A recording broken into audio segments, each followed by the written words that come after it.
या so hello everyone, welcome in agree coaching classes. कैसे हैं आप लोग बेटा? सभी लोग तरीके से अपनी प्रिपरेशन कर रहे होंगे, है ना। अभी कुछ दिन बाद ही आपका गेट का एग्ज़ाम भी है, तो अच्छे से प्रिपेयर कर रहे होंगे। और बहुत सारे स्टूडेंट्स जो हैं अभी भी कंफ्यूजन में है कि उन्हें करना क्या है। अभी मैं देख रहा हूँ कि ग्रुप्स में बहुत सारे स्टूडेंट ऐसे भी हैं जिनको जो चीज़ बताई जा रही, जो चीज़ हो गई है, एक्चुअली उसमें फोकस ना करते हुए वो एक्स्ट्रा माइंड लगा रहे हैं, है ना। होते हैं बहुत सारी चीज़ें क्लासेस में, ऐसी चीज़ें होते हैं। बट जितना हो गया है वो मोर देन सफिशिएंट है। अगर आप पास होना चाहते हैं या अच्छे मार्क्स 50+ मार्क्स लाना चाहते हैं तो अच्छा जितना पढ़ा है उसमें से आप लाख कवर कर सकते हैं। बाकी एप्टीट्यूड और मैथमेटिक्स का भी मैंने बता दिया था। एप्टीट्यूड में अभी 5 दिन में आपकी कवर करवाने वाला हूँ, है ना।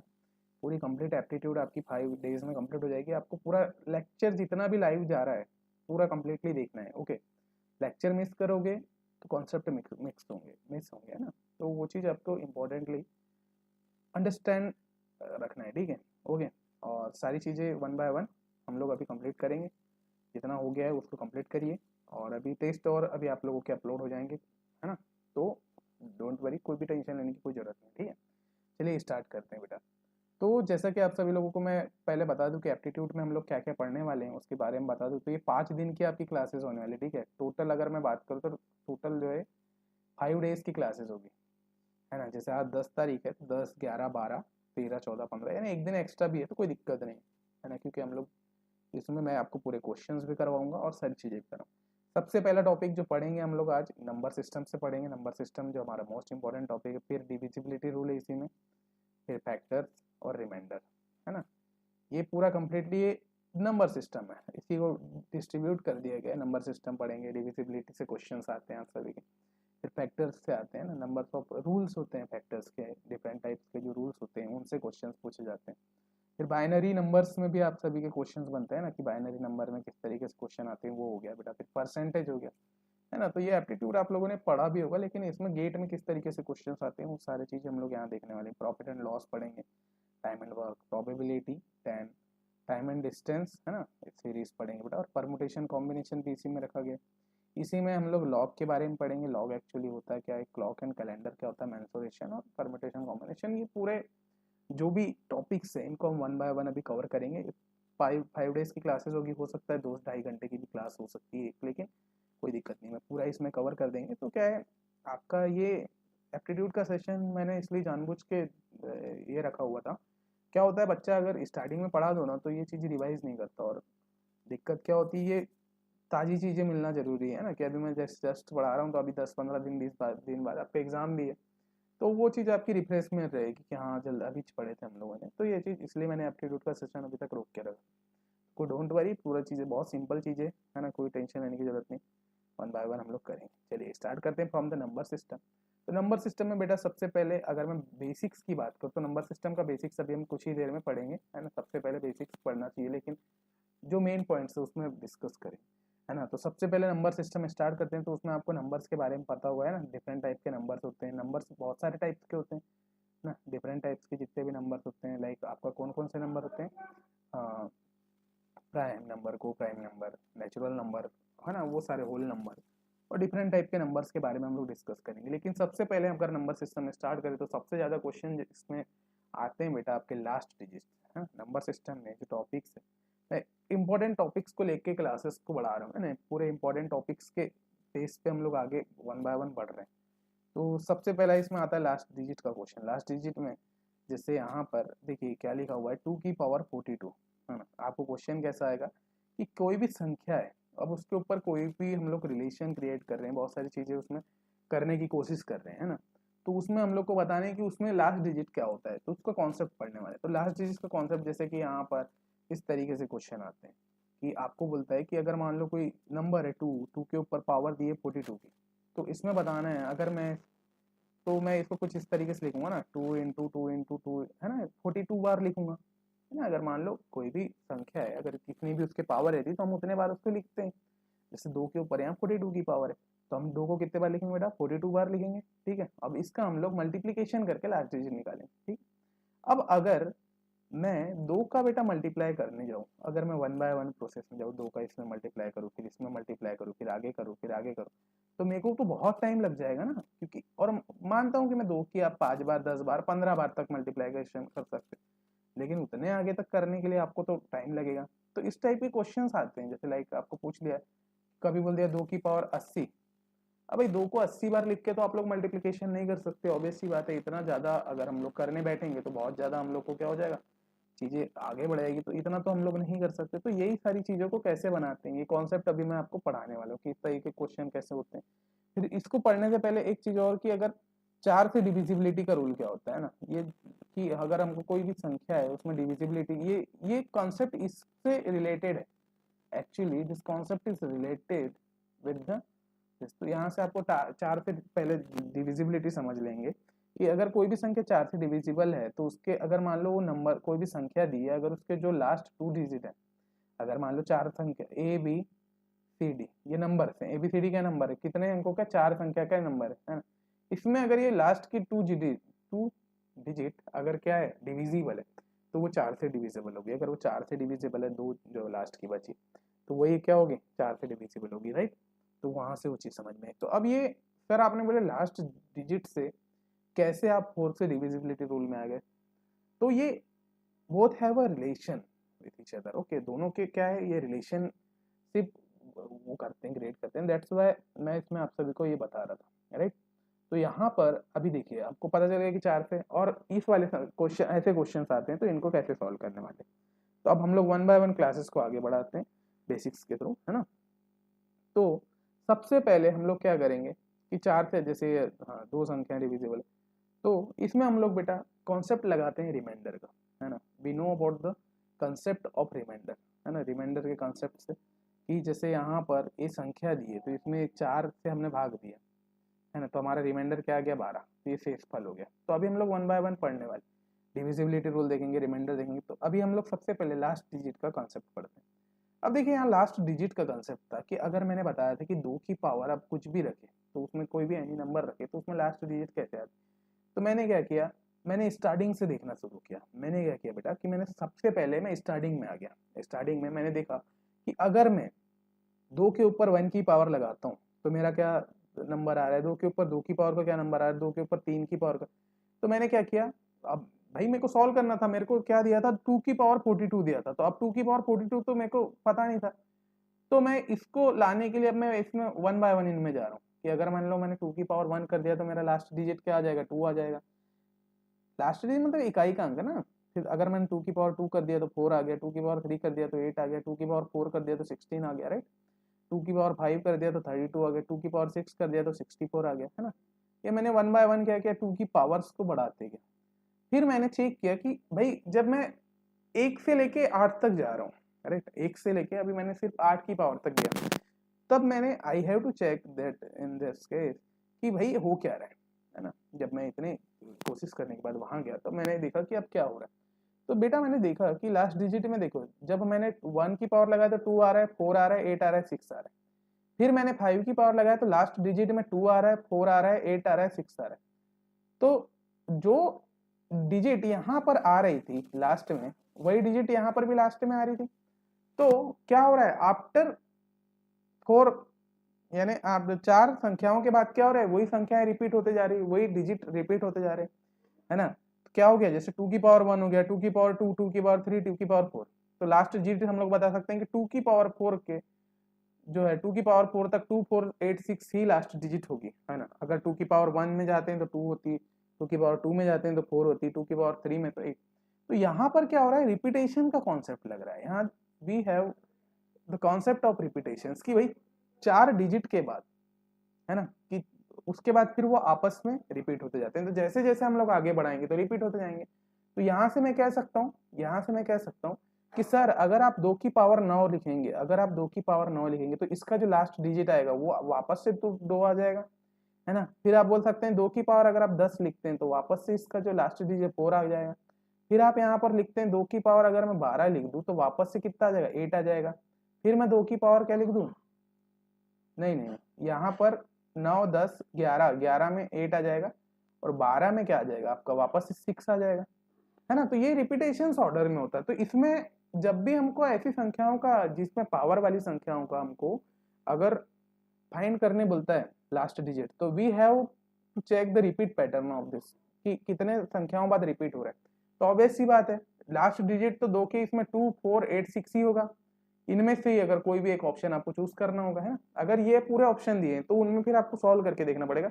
अगर ये ऑप्शन में से कोई भी एक ऑप्शन दिया है कि कोई 2 के ऊपर पावर दे दिए, कोई भी संख्या की पावर दे दी और बोला कि लास्ट डिजिट क्या होगा, तो यहाँ से आप लोग उसको चेक कर सकते हैं ना, यहाँ से चेक करके you have to understand the thing. Okay, वहां से आप चेक कर सकते हैं और देख सकते हैं। तो यहाँ से 2 की पावर 9 का निकल गया, 2 की पावर 10 का, 2 की पावर 11 का, ये इस तरीके से हमने निकाला। यहाँ सब हमने चेक किया, तो बेटा रिपीट पैटर्न में क्या आ रहा है, रिपीट पैटर्न में आ रहा है आपका 4 कि after 4 number the value will be repeating, है ना। 4 संख्याओं के बाद क्या हो रही, रिपीट हो रही। तो अब यहाँ जो भी रिपीट पैटर्न आता है, अगर ऐसा करने पे जब हम चेक किए तो जो भी रिपीट पैटर्न आता है उसको उस पावर, जैसे मान लो यहाँ पर 2 के ऊपर क्या था 42 था, है ना। तो यहाँ पर जो भी नंबर आता है, जो भी रिपीट पैटर्न होता है, जैसे 2 का रिपीट पैटर्न 4 है, तो इसमें क्या करेंगे, इस पावर में हम लोग उसका डिवाइड कर देंगे, 42/4 कर देंगे, ठीक है। अब इसको इससे कैंसिल कर देंगे तो 4 1 4, है ना। कितने बार में चल जाएगा ये, 10 बार में चल जाएगा और रिमाइंडर इसमें बच जाएगा 2, है ना। अब फिर 2 के ऊपर 10 की पावर आ जाएगी। तो इस तरीके से इसको सॉल्व करते हैं। जो रिपीट पैटर्न आता है, जो भी संख्याओं का रिपीट पैटर्न आता है उसको हम लोग डिवाइड कर देते हैं, ठीक है। जैसे अब इसमें हम लोग क्वेश्चन सॉल्व करके देखते हैं। यहाँ पर आपको एक क्वेश्चन में दिया है कि 2 की पावर 53 का लास्ट डिजिट निकालिए, 2 की पावर 53 का लास्ट डिजिट निकालिए, सॉरी है ना, इसको रब कर देते हैं। 2 की पावर 53 का, 2 के ऊपर कितने की पावर है बेटा, 53 की पावर है, इसका हमको लास्ट डिजिट निकालना है। तो मैंने अभी बताया कि इसका हमको पैटर्न मालूम है कि क्या होता है, रिपीट पैटर्न क्या होता है 4, कि भाई 4 संख्याओं का तो रिपीट होगा। तो इसमें मैं क्या करूंगा, जो भी पावर रहती, पावर में मैं उसका रिपीट पैटर्न का डिवाइड कर दूंगा, पावर में मैं उसके रिपीट पैटर्न का डिवाइड कर दूंगा। तो 4 1 4, यहाँ पर कितने बार में जाएगा, ये 13 बार में जाएगा, है ना। तो यहाँ पर आपका जो रिमाइंडर आ गया बेटा 1 आ गया, रिमाइंडर क्या आ गया 1। अब जो भी यहाँ पर रिमाइंडर बचता है लास्ट डिजिट निकालने के लिए, सबसे पहले हम लोग डिवाइड कर देंगे पावर में। ओके, पावर में 4 का डिवाइड कर दिए, उसके बाद हमारे पास क्या बचा रहे, रिमाइंडर। ऑब्वियस सी बात है 13 चौक 52 होगा, बचेगा एक, तो ये हमारा रिमाइंडर। रिमाइंडर मतलब होता है शेषफल, कि अगर मान लो हम लोग ने इस तरीके से भाग दिया, है ना, ये तो पता ही होगा आप लोगों को, 4 एकम 4 हो जाता है ये। ओके, तो ये 1 आ जाता है, यहाँ 3 आ जाता, तो यहाँ पर आपका 3 यहाँ पर आ जाता। ओके, 4 दूनी 4 तिया 12, बचता कितना 1, तो यहाँ 3 13 यहाँ पर आ गया, ये 1 आ गया। शेषफल हमेशा ये रिमाइंडर ये होता है। तो रिमाइंडर में जो भी ये संख्या दी रहती है उसमें जो रिमाइंडर आता है उसकी पावर लगा दो, तो पावर लगाने के बाद जो भी संख्या आपकी फाइंड होगी वही उसका क्या होगा, वो क्या होगा, लास्ट डिजिट होगा। तो इस संख्या का जो लास्ट डिजिट होगा 2 होगा। आया समझ।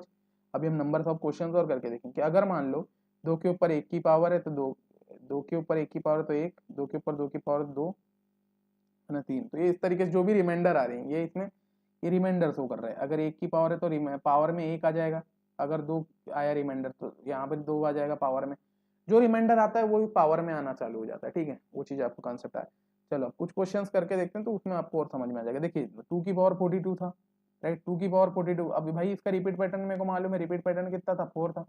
ऑब्वियस सी बात है 2 की पावर 42, 42 में कितना का डिवाइड कर दो, 4 का डिवाइड कर दो, जो भी रिमाइंडर आ रहा है तो 10 बार में गया, रिमाइंडर आ रहा है 2, तो 2 के ऊपर पावर लगा दो 2 की, 2 के ऊपर 2 की पावर लगा दोगे तो यहाँ से 4 आ जाएगा। तो इस संख्या का जो लास्ट डिजिट है, इस संख्या का जो लास्ट डिजिट है वो कितना आ जाएगा, 4 आ जाएगा, है कि नहीं।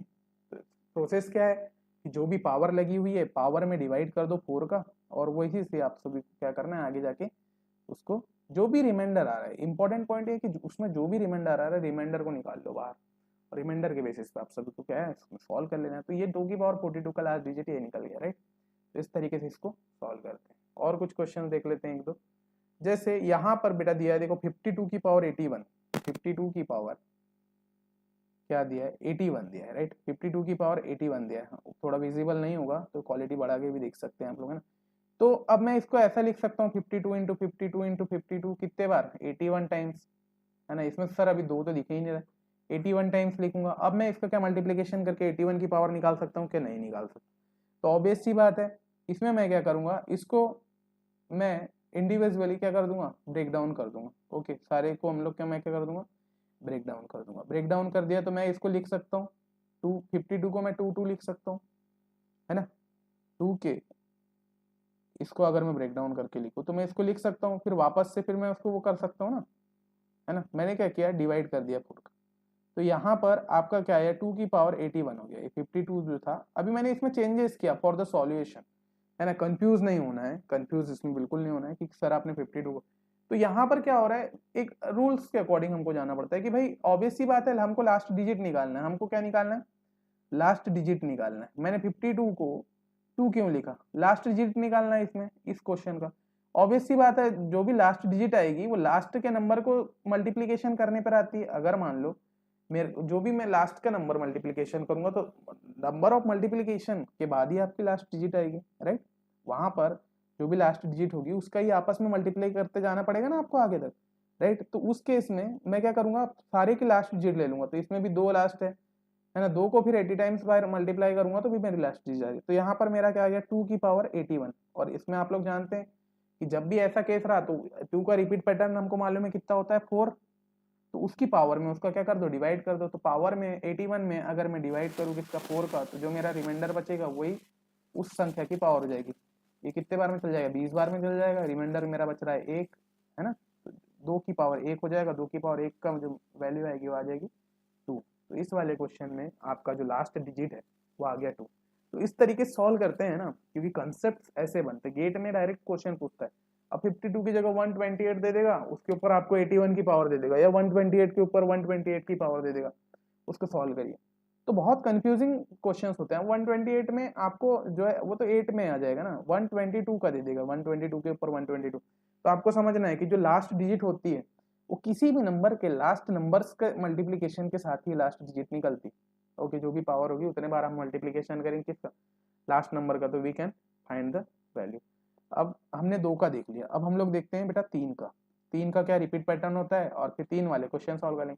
तो इसी तरीके से होगा ना, क्योंकि अब हम क्या करेंगे, रिपीट पैटर्न से सॉल्व करेंगे क्वेश्चन। नहीं तो पहले क्या होता था, हम लोग पूरा सॉल्व करते थे, लेकिन अब हमारे पास मेथड आ गई है, तो we will solve with the repeat pattern, है ना। हम लोग रिपीट पैटर्न के बेसिस पे अब सॉल्व करेंगे, ठीक है। ओके, या तो अब हम लोग जो है 3 के बारे में देखेंगे। अगर मान लो 3 के ऊपर कोई पावर आ रही है, और अगर मान लो नंबर है, आप भाई देखना ही पड़ेगा ना, 1 से लेके 10 तक हम लोग पूरी चीजों को देखने वाले हैं, 1 2 3 4 5 6। अब 1 के ऊपर कोई सी भी संख्या का अगर पावर लगाए तो भाई 1 ही आता है लास्ट डिजिट।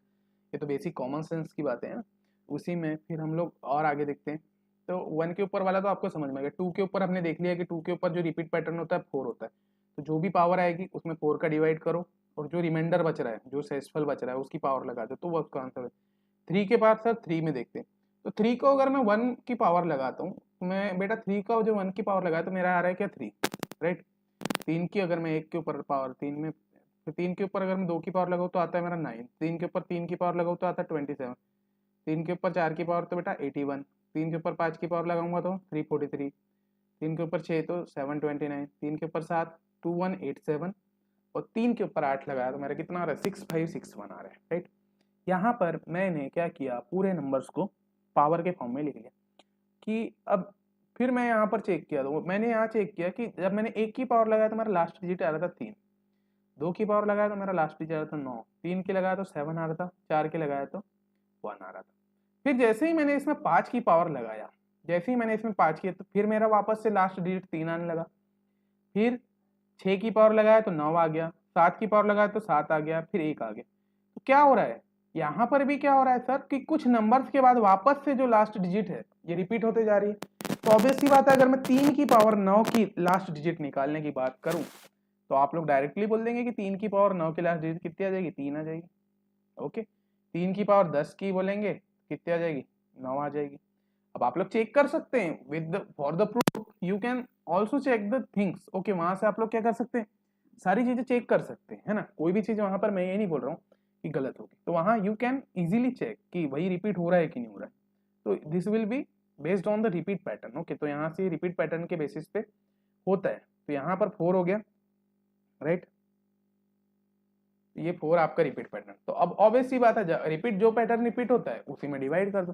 तो 3 वाले क्वेश्चन में भी क्या होगा, आप लोग डिवाइड कर देंगे, जो भी पावर होगी उसमें 4 का डिवाइड कर दो, और उसमें फिर से रिमाइंडर लगा दो। तो ये क्वेश्चन देख लेते हैं। तो 3 की पावर 51 का लास्ट डिजिट निकालो। 3 की पावर 51 है, इसमें डिवाइड कर दो 4 का, कितना आ जाएगा, ये 12 बार में जाएगा, 12 चौ 60, नहीं ये कितने बार में जाएगा, 4 एकम 4, है ना, बचेगा 1, 4 दूनी 8, 12 बार में जा रहा है। रिमाइंडर कितना बच रहा है बेटा, 3 बच रहा है ना, 3 बच रहा है। तो 3 बचने के बाद आप क्या कर देंगे, इसमें फिर 3 के ऊपर 3 की पावर लगा देंगे तो आपका आंसर आ जाएगा 9। तो लास्ट डिजिट क्या आ गई, 9 आ गया। ओके, इजीली है, बहुत इजी है, अगर कंसेप्ट समझ में आ गया तो भाई कोई भी नहीं। 3 की पावर, अच्छा 3 की पावर 3 का जो वैल्यू होता है 27 होता है। ओके, यहाँ पर मैंने रॉन्ग कर दिया। 3 की पावर 3 का जो वैल्यू होता है बेटा वो 27, तो 27 will be the right answer of 7, जो इसमें राइट आंसर आ जाएगा। ओके, लास्ट डिजिट कितनी आ गई, 7 आ गई, तो वहां से आपने इजीली निकाल लिया। फिर ऑलवेज हाँ, तो यहाँ से इस तरीके से आपको पता चल गया कि रिपीट पैटर्न के बेसिस पे हम लोग इस तरीके से क्वेश्चन को क्या करते हैं, सॉल्व करते हैं। फिर आगे बढ़ते हैं, आगे जैसे ही बढ़ते हैं तो अब देखिए यहाँ पर लिखा है ऑलवेज पावर को रिपीट कर। हाँ, अगर मान लो कभी भी रिपीट पैटर्न पे क्वेश्चन है तो ऑलवेज डिवाइड करेंगे। तो वही और कोशिश क्या होते हैं सर रिपीट पैटर्न के, तो वैसे ही देखो 7 में भी होता है कि अगर मान लो 7 है, 7 में भी मैं क्या कर रहा हूँ, 1 की पावर लगा रहा हूँ, 2 की लगा रहा हूँ, 3 की, 4 की, 5 की, 6, यहाँ तक मैंने क्या किया, 8 तक पावर इसमें लगाया। तो इसमें भी क्या हो रहा है, 7 9 3 1, क्या आ रहा है बेटा लास्ट डिजिट 7 9 3 1, फिर यहाँ 7 9 3 1, ऐसे ही क्या हो गया, 2 बार रिपीट हो गया। तो 7 9 3 1 7 9 3 1 क्या हो गया, 2 बार रिपीट हो गया। इसमें क्या हो रहा है, फिर कितनी संख्याओं बाद हो रहा है, 4 संख्या, तो ये भी क्या हो गया, इसका रिपीट पैटर्न भी कितना हो गया, 4। तो 4 नंबर्स के बाद हो रहा है, तो इसमें भी फिर सर वही जो भी अब, तो इसमें आपको फिर ये भी याद हो गया कि आपने 1 2 3 का निकाल लिया, इसमें फिर आ गया 7 का, है ना, 7 का भी आ गया। तो 7 में भी अगर कोई भी संख्या हो तो उसमें जो भी पावर होगी डिवाइड कर दो। एक क्वेश्चन कर लेते हैं, 7 के ऊपर बेटा 125 की पावर दी हुई है, इसमें 125 में हम लोग क्या कर देंगे, 4 का डिवाइड कर देंगे विद रिपीट पैटर्न, 4 दिया 12, 4 एकम 4, बचा कितना, रिमाइंडर 1, रिमाइंडर मेरा 1 बचा, तो 7 के ऊपर पावर लगा दो 1 की, तो यहाँ पर आ जाएगा 7 is the right answer. Okay, 7 मेरा क्या हो जाएगा, वहां से राइट आंसर हो जाएगा। तो 1 by 1 with the help of the questions we will solve the problems। Okay, इस तरीके से अगर कंसेप्ट पता है लास्ट डिजिट का, तो ये क्वेश्चंस बेटा नंबर्स ऑफ टाइम्स आए हैं आपके एग्जामिनेशन, नंबर्स ऑफ टाइम्स, जितने भी प्रीवियस ईयर क्वेश्चंस पेपर्स अगर आप तो देखते हैं तो वहां से सबसे ज्यादा बार ये क्वेश्चंस आए हुए हैं, राइट। तो वो चीज आपको याद रखना। फिर हम लोग देखते हैं बेटा नेक्स्ट 8 वाली संख्या, है ना। तो अभी मैंने क्या क्या देख लिया, मैंने 1 का देख लिया, 2 का देख लिया, 3 का देख लिया, 7 का देख लिया। अब लोग 8 में आते हैं ना, तो 8 में भी वही चीज होगी, 8 की पावर अगर मैं 1 कर दूं, 8 की पावर 2 कर दूं, 8 की पावर 3, 8 की पावर 4, 8 की पावर 5 6 7 8 अगर मैं करते जाऊं, तो मैं ये चेक करूंगा सारी संख्याओं में कि रिपीट हो रहा है क्या। कई संख्याओं में रिपीट नहीं होता, तो मैं डायरेक्टली एक कॉन्सेप्ट बताने आज के लिए मैंने इतना ज्यादा वो किया। 1 किया तो 8 आ गया, 4 आ गया, 2 आ गया, 6 आ गया, 8 4 2 6, फिर वापस से रिपीट हो रहा है, तो ऑब्वियस सी बात है इसका भी रिपीट पैटर्न कितना हो जाएगा, 4। जितने संख्याओं के बाद रिपीट हो रहा है वो उसका रिपीट पैटर्न कहलाता है ना, उसी को हम लोग क्या बोलते हैं, रिपीट पैटर्न कहते हैं। जितनी भी नंबर्स के बाद अगर कोई भी संख्या रिपीट हो रही है तो that will be called a repeat pattern. Okay, वो हमारा क्या हो जाता है, रिपीट पैटर्न हो जाता है। तो वहां से वो चीज आपकी इंपॉर्टेंट है। तो 4 रिपीट पैटर्न हो गई। तो जैसे ही फिर इसमें क्वेश्चन सॉल्व कर लो, तो 8 की पावर 64 है ना, 64 में आपने डिवाइड कर दिया 4 का, तो यहाँ पर कितना आ गया आपका 6, रिमाइंडर 6 नहीं, रिमाइंडर कितना आ जाएगा 4, 12 चौ 60 नहीं 15 चौ 60 होता है ना, 15 चौ 60 बचा, रिमाइंडर 4, 4 की पावर 4 हो गया, ये सॉरी जो भी आपकी नंबर होगा उसकी पावर 4 होगी, तो यहाँ पर आ जाएगा आपका 6 है। 8 की पावर 4 का मल्टीप्लीकेशन करने पर आप क्या आ जाएगा, 6, जो लास्ट डिजिट है वो 6 आ जाएगी, ये यहाँ पर बताएगा। ठीक है, अब ये रिपीट पैटर्न है हमारे कुछ। तो यहाँ तक जो भी नंबर्स मैंने बताया, नंबर कौन कौन सा था, 1 2 3 4 7 और 8, ये जो सारी संख्याएं ये बेस्ड है रिपीट पैटर्न पे। अच्छा इसमें 4 नहीं है ना, इसमें 4 नहीं है, 1 2 3 7 8, 1 2 3 7 8 जो है ये रिपीट पैटर्न है, और इसका रिपीट पैटर्न कितना होता है, 4। जो भी संख्याओं की जिनमें जो भी पावर आएगी उसमें 4 का डिवाइड करो, और जो रिमाइंडर आ रहा है उसको उसमें एग्जीक्यूट कर दो। तो with the help of execution you will be finding the value of the thing. Okay, वहां से आप लोग क्या कर सकते हैं, वैल्यू फाइंड कर सकते हैं। ओके राइट, तो वहां से आपको वो निकल जाएगा 4 का रिपीट पैटर्न, है ना। उसके बाद अब कुछ आते हैं जो कि 2 रिपीट पैटर्न है, जिसमें क्या है 2 रिपीट पैटर्न आते, पहले 4 था। जैसे अब यहाँ पर आया नंबर 4 की बात करते हैं, अगर 4 के ऊपर कोई पावर दी है, एक्स वाई जेड कोई भी पावर दी है, और अब मेरे को बोला इसका क्या निकालिए, लास्ट डिजिट निकालिए, लास्ट डिजिट इकाई का अंक निकालिए, तो ऐसे क्वेश्चन कैसे करूंगा। तो मैं वो फिर वापस से देखता हूँ, 4 की पावर मैंने 1 किया, 4 की पावर 2 किया, 4 की पावर 3, 4 की पावर 4, जब मैंने ऐसा किया 4 आया 6 आया, फिर 4 आया 6, तो यहाँ पर जो रिपीट हो रहा है ये 2 संख्याओं के बाद ही रिपीट हो रहा है ना, कि 2 संख्याओं के बाद में रिपीट होना चालू हो गया। तो इस केस में फिर हम लोग अलग कर लेंगे। तो यहाँ पर आपकी क्या है, ये ऑड पावर है, ये इवन पावर, ये ऑड है, ये इवन है, तो यहाँ ऑड इवन का केस लग रहा है ना, तो 2 क्या है इसमें रिपीट पैटर्न पे आ गया। तो यहाँ पर मैं बोल सकता हूँ, अब यहाँ मेरे को कोई जरूरत ही नहीं ना कि 2 की पावर, तो अगर मान लो 4 के ऊपर जो नंबर की पावर है अगर वो मान लो ऑड है, क्या है ऑड है, जो भी अगर मान लो 4 है, 4 एक नंबर है उसके ऊपर पावर क्या है ऑड है, अगर ऑड पावर है तो उस केस में आपकी हमेशा वैल्यू कितनी आ जाएगी 4, और अगर इवन पावर है तो आपकी वैल्यू आ जाएगी 6, डायरेक्टली बोलना है ना। 4 वाले केस में अगर इकाई का अंक पूछा, अगर आपको कभी भी बोला कि यूनिट डिजिट फाइंड करिए 4 का, तो भाई हमेशा you should have to remember कि अगर ऑड पावर है तो 4 आ जाएगा, अगर इवन पावर है मतलब सम संख्या है तो क्या आ जाएगा 6 आ जाएगा। यहाँ से आपको याद रखना, ऑड में ये और इवन में ये, ओके। तो यहाँ से आपको बन 4 में तो डायरेक्टली बता सकते हो, जैसे 4 की पावर 64 है, भाई इवन पावर है, इवन पावर है तो डायरेक्टली बात कर सकते हैं कि 6 आ जाएगा, लास्ट डिजिट कितनी है 6, तो यहाँ पर हम लोग डायरेक्ट लिख सकते हैं 6। या फिर रिपीट पैटर्न का डिवाइड भी कर सकते हो, 64 में डिवाइड कर दो 2 का, 2 3 जा 6, 2 2 जा 4, 32 आ गया। फिर इसमें डिवाइड कर दो 2 का, 2 1 जा 2, 2 बचा कितना 2 6 12, फिर ये तो पूरा डिविजिबल ही है ना, तो डिविजिबल में तो डायरेक्ट आपको करना है 6 करना है, ठीक है। तो यहाँ से डायरेक्टली बताना है। वैसे ही सेम एज यूजुअल क्या होगा 9 में होगा, 9 में भी रिपीट पैटर्न 2 आता है, 9 में अगर इवन पावर आ रही है तो ऑब्वियस सी बात है इसका आंसर आ जाएगा 9, ऑड पावर आ रही तो 1 आ रहा है, ठीक है। तो ये चीज आपको रिमेंबर रखना है, ओके, कि इवन और ऑड के केसेस में आपको इसको सॉल्व करके देखना है ना। तो आपने कौन कौन सी संख्याओं को देख लिया लास्ट डिजिट बेटा, आपने देखा 1 का देखा, 2 का देखा, 3 का देखा, 7 8 4 का देखा और 9 का देखा। क्या बच गया हमारे पास अभी 5 6 और क्या बचा है 1 2 3 4 5 6 7 8 9 10, अच्छा 5 6 और 10 का बच गया। तो अब देखते हैं 5 6 अगर 10 है तो उसमें कैसे, अब जैसे 9 वाला एक कोई एक क्वेश्चन देख लेते हैं, 9 के ऊपर 128 है तो भाई 128 है, इवन पावर है, डायरेक्टली इसमें पावर के बेस पे खेलो, इवन पावर है, इवन पावर क्या हमारे साथ जो लास्ट डिजिट होती है 1 होती है, डायरेक्टली हम लोग यहाँ से इसको समझ लेंगे, ओके। अब जो जो संख्याएं बची उनका, अगर मान लो कि 5 के ऊपर कोई पावर है और उसका लास्ट डिजिट पूरा, तो हमेशा ऑलवेज आपका 5 ही होगा, हमेशा 5 वाले केस में कोई भी पावर दे दो, हजारों की पावर क्यों ला, अनंत पावर भी रहे तो 5 भी आएगा। 6 में कोई भी पावर दे दो x की तो यहाँ पर 6 आएगा, 1 के ऊपर पावर को देखो दे दो तो यहाँ पर 1 आएगा, है ना। तो ये लास्ट डिजिट में जो पावर्स हैं उनके फॉर्म में हम लोग ये तो 1 हमेशा 1 आएगा। तो जो x जो है बड़ा नेचुरल नंबर शो कर रहा है, x is showing the natural number, तो last digit of any number के केसेस में हम लोग इसको बना सकते हैं कि x की जो भी पावर होगी उसके बेसिस पर हम लोग इसको बना सकते हैं, ओके।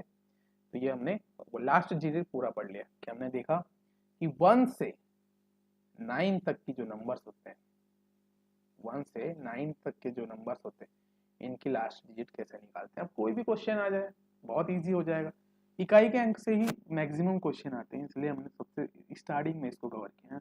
अब भाई कोई भी क्वेश्चन पूछ लो जिसको लगता है ना, तो वहां से आपकी वो चीज़ क्या है वही क्लियर हो। अब कोई भी क्वेश्चन आ जाएगा कि पावर में, अब चलो जो भी चीज़ें हमने पढ़ा है उसके बेसिस पर हम लोग एक टेबल बनाते हैं, साइक्लिसिटी टेबल कहते हैं, जैसे नंबर हो गया और रिपीट पैटर्न हो गया। जैसे 2 3 7 8 है तो इसका रिपीट पैटर्न क्या हो गया 4, 4 का डिवाइड करो, जो भी रिमाइंडर आ रहा है उसकी पावर लगा दो तो हमारा आंसर आ जाएगा। अगर मान लो 4 और 9 है, कोई डिजिट के ऊपर जो भी पावर है ना, जिस भी संख्या के ऊपर पावर है वो अगर 4 और 9 है तो उसमें रिपीट पैटर्न 2 आता है, तो इसमें आपको ऑड और इवन वाला केस याद रखना है, ओके। और इसी में अगर 5 6 1 आ रहा है तो वही ऑलवेज सेम, इसमें आप लोग लिख सकते हैं ऑलवेज सेम करके, ठीक है। तो यहाँ से आपको इस तरीके से बनाना है। तो 1 बाय 1 हमने सारी चीज़ें यहाँ से क्लियर की। तो बेटा हमारा यूनिट डिजिट का जो कॉन्सेप्ट था वो हम लोगों ने यहाँ से क्लियर किया, है ना। यूनिट डिजिट का कंसेप्ट हमने क्लियर किया। अब कुछ क्वेश्चन देख लेते हैं, जैसे 2 की पावर 143, भाई 2 की पावर 143 तो 143 को पावर 4 से डिवाइड कर दो, 4 तिया 12 बचा 2, 4 4 5 20 बचा 3, 3 क्या हो गया मेरे में, 3 की पावर लगा दो, 2 की पावर 3 कर देंगे तो 8 आ जाएगा, ओके बना लिया हमने। अब कुछ क्वेश्चंस इसमें बड़े लेवल पे इस तरीके से आते है ना, क्वेश्चंस कैसे आते हैं इस तरीके से। अब यहाँ पर ये क्वेश्चन में आपको बोला है बेटा कि इसका यूनिट क्या फाइंड करो, यूनिट डिजिट फाइंड करो, लास्ट यूनिट डिजिट कि लास्ट में इकाई का अंक क्या है। अब ऑब्वियस सी बात है यूनिट डिजिट मतलब इकाई का अंक ही होता है। तो यहाँ देखो क्या दिया है नंबर 113 155 1, तो इसमें देखो लास्ट नंबर है, हम लोग ऑलवेज लास्ट नंबर के ऊपर जो पावर रहती है उसी को लेंगे। यहाँ लिख सकता हूँ मैं 3 की पावर इसमें भी जो पावर ये है इसका लास्ट डिजिट लेना है मेरे को, तो लास्ट डिजिट हमेशा इधर से आएगा। फिर ये 56, 3 की पावर 56, 3 की 5 की पावर 6, इस तरीके से लिख सकता हूँ ना, क्योंकि भाई ऑब्वियस सी बात है लास्ट डिजिट मतलब लास्ट वाली संख्याओं से ही मतलब होगा। ऑब्वियस सी बात है कि लास्ट वाली संख्याओं से ही मतलब है, इसलिए we have to find the last digit. Okay, वहां से हम लास्ट डिजिट इसलिए फाइंड करें क्योंकि हमको मतलब ही लास्ट डिजिट की संख्याओं से। तो मैंने इस तरीके से लिख दिया। अब भाई मेरे को पता है कि 3 के लिए क्या रूल होता है, 3 में रिपीट पैटर्न 4 होता है, 5 में वही ऑलवेज वही होता है, 6 में ऑलवेज वही होता है। तो रिपीट पैटर्न के बेसिस पे इसको सॉल्व कर लेंगे। तो यहाँ से क्या आ जाएगा, जो रिमाइंडर आ जाएगा 4, रिमाइंडर की पावर हमने रख दी है। 5 का तो जैसे एग्जैक्टली वही होता है, 6 का भी वही जो रहता है वही होता है। अब यहाँ से मैंने सॉल्व किया तो 3 की पावर आ गई 4, तो 3 की पावर 4 में क्या होता है मेरा 1 आ जाता है, क्योंकि 81 आ जाएगा। 3 की पावर 4 81 है, 81 का लास्ट डिजिट 1 आ गया, 5 6। तो यहाँ से जब मैंने सॉल्व किया तो मेरा आंसर क्या रहा, 0, है ना। तो इस तरीके से हम लोग 1 बाय 1 ऐसे क्वेश्चन जो बड़े बड़े क्वेश्चन होते हैं इनको मैं ऐसे सॉल्व कर, है ना, क्योंकि आपको मतलब तो लास्ट के नंबर से है ना, लास्ट डिजिट निकालना है और लास्ट के नंबर से आपको क्या रखना है, मतलब रखना है। तो वहां से इस तरीके से हम लोग क्या करेंगे, इसको 1 बाय 1 सॉल्व करेंगे। 81 आ गया था, 0 हमने, राइट। फिर इसके बाद एक क्वेश्चन ये है, इसमें भी आपको बोला है कि find out the last digit of the number. तो यहाँ देखिए 117 दिया है, इसके ऊपर ये नंबर दिया है, 118 दिया है, इसके ऊपर ये नंबर दिया है, 123 दिया है, इसके ऊपर ये नंबर दिया है, राइट। यहाँ पर क्या होगा 7, अब हम लास्ट नंबर लेंगे क्या, 7, 7 के ऊपर 56 की पावर लगा देंगे, 118 में 8 के ऊपर 56 की पावर लगा देंगे, 123 में 3 के ऊपर 56 की power, because of that this is the last. Okay, वहाँ से वो लास्ट है। यहाँ से जैसे हम लोग इसको सॉल्व करेंगे तो 7 की पावर 4 आ गया, 8 की पावर ये आ गया, 3 की पावर ये। तो यहाँ से जैसे मैं सॉल्व किया तो यहाँ 6 आ गया, 6 के बेसिस पे हमने इसको निकाल लिया। तो ये हमारा आंसर है। अब भाई आपको रूल पता होगा कि 1 से लेके 9 8 तक जाते तक आप कौन कौन सा रूल फॉलो करना है ना।